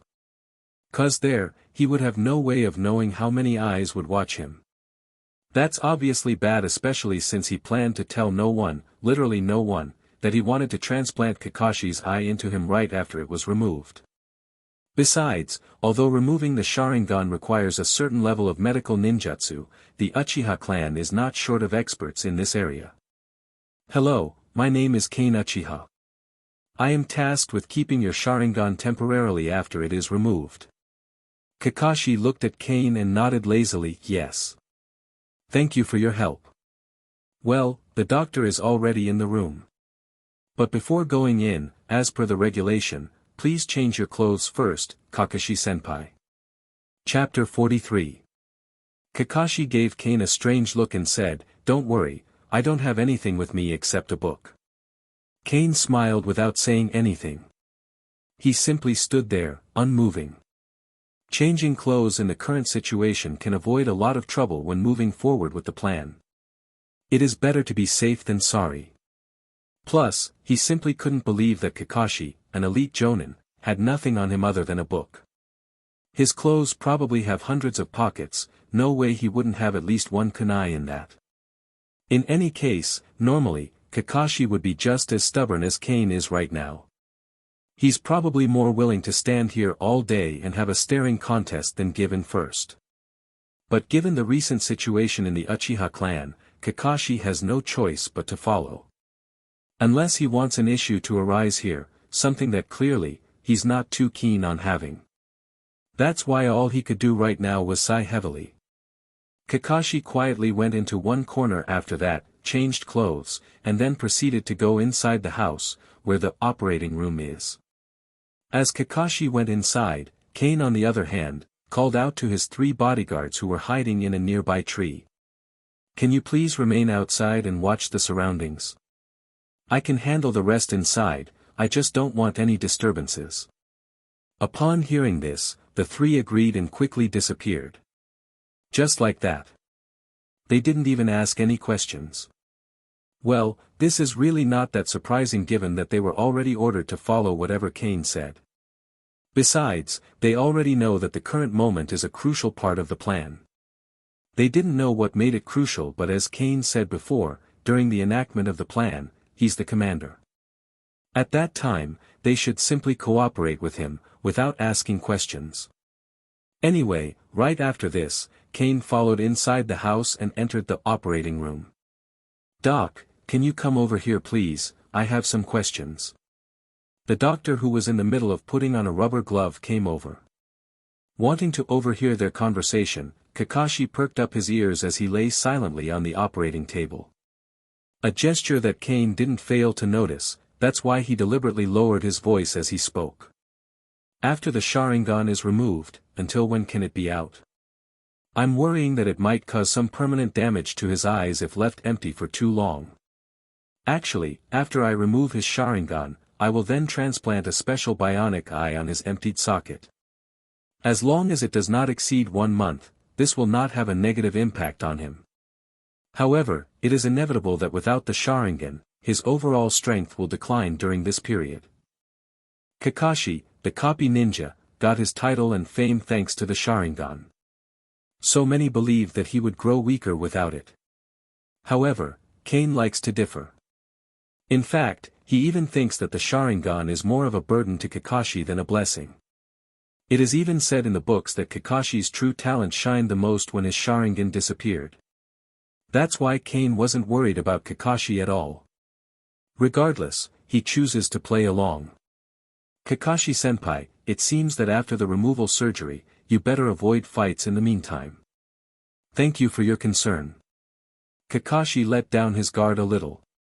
The doctor lowered his head and tugged at his gloves, preparing to go over and finally perform the surgery.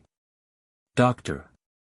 But suddenly, he heard Cain call out to him once more, which made the doctor look back subconsciously.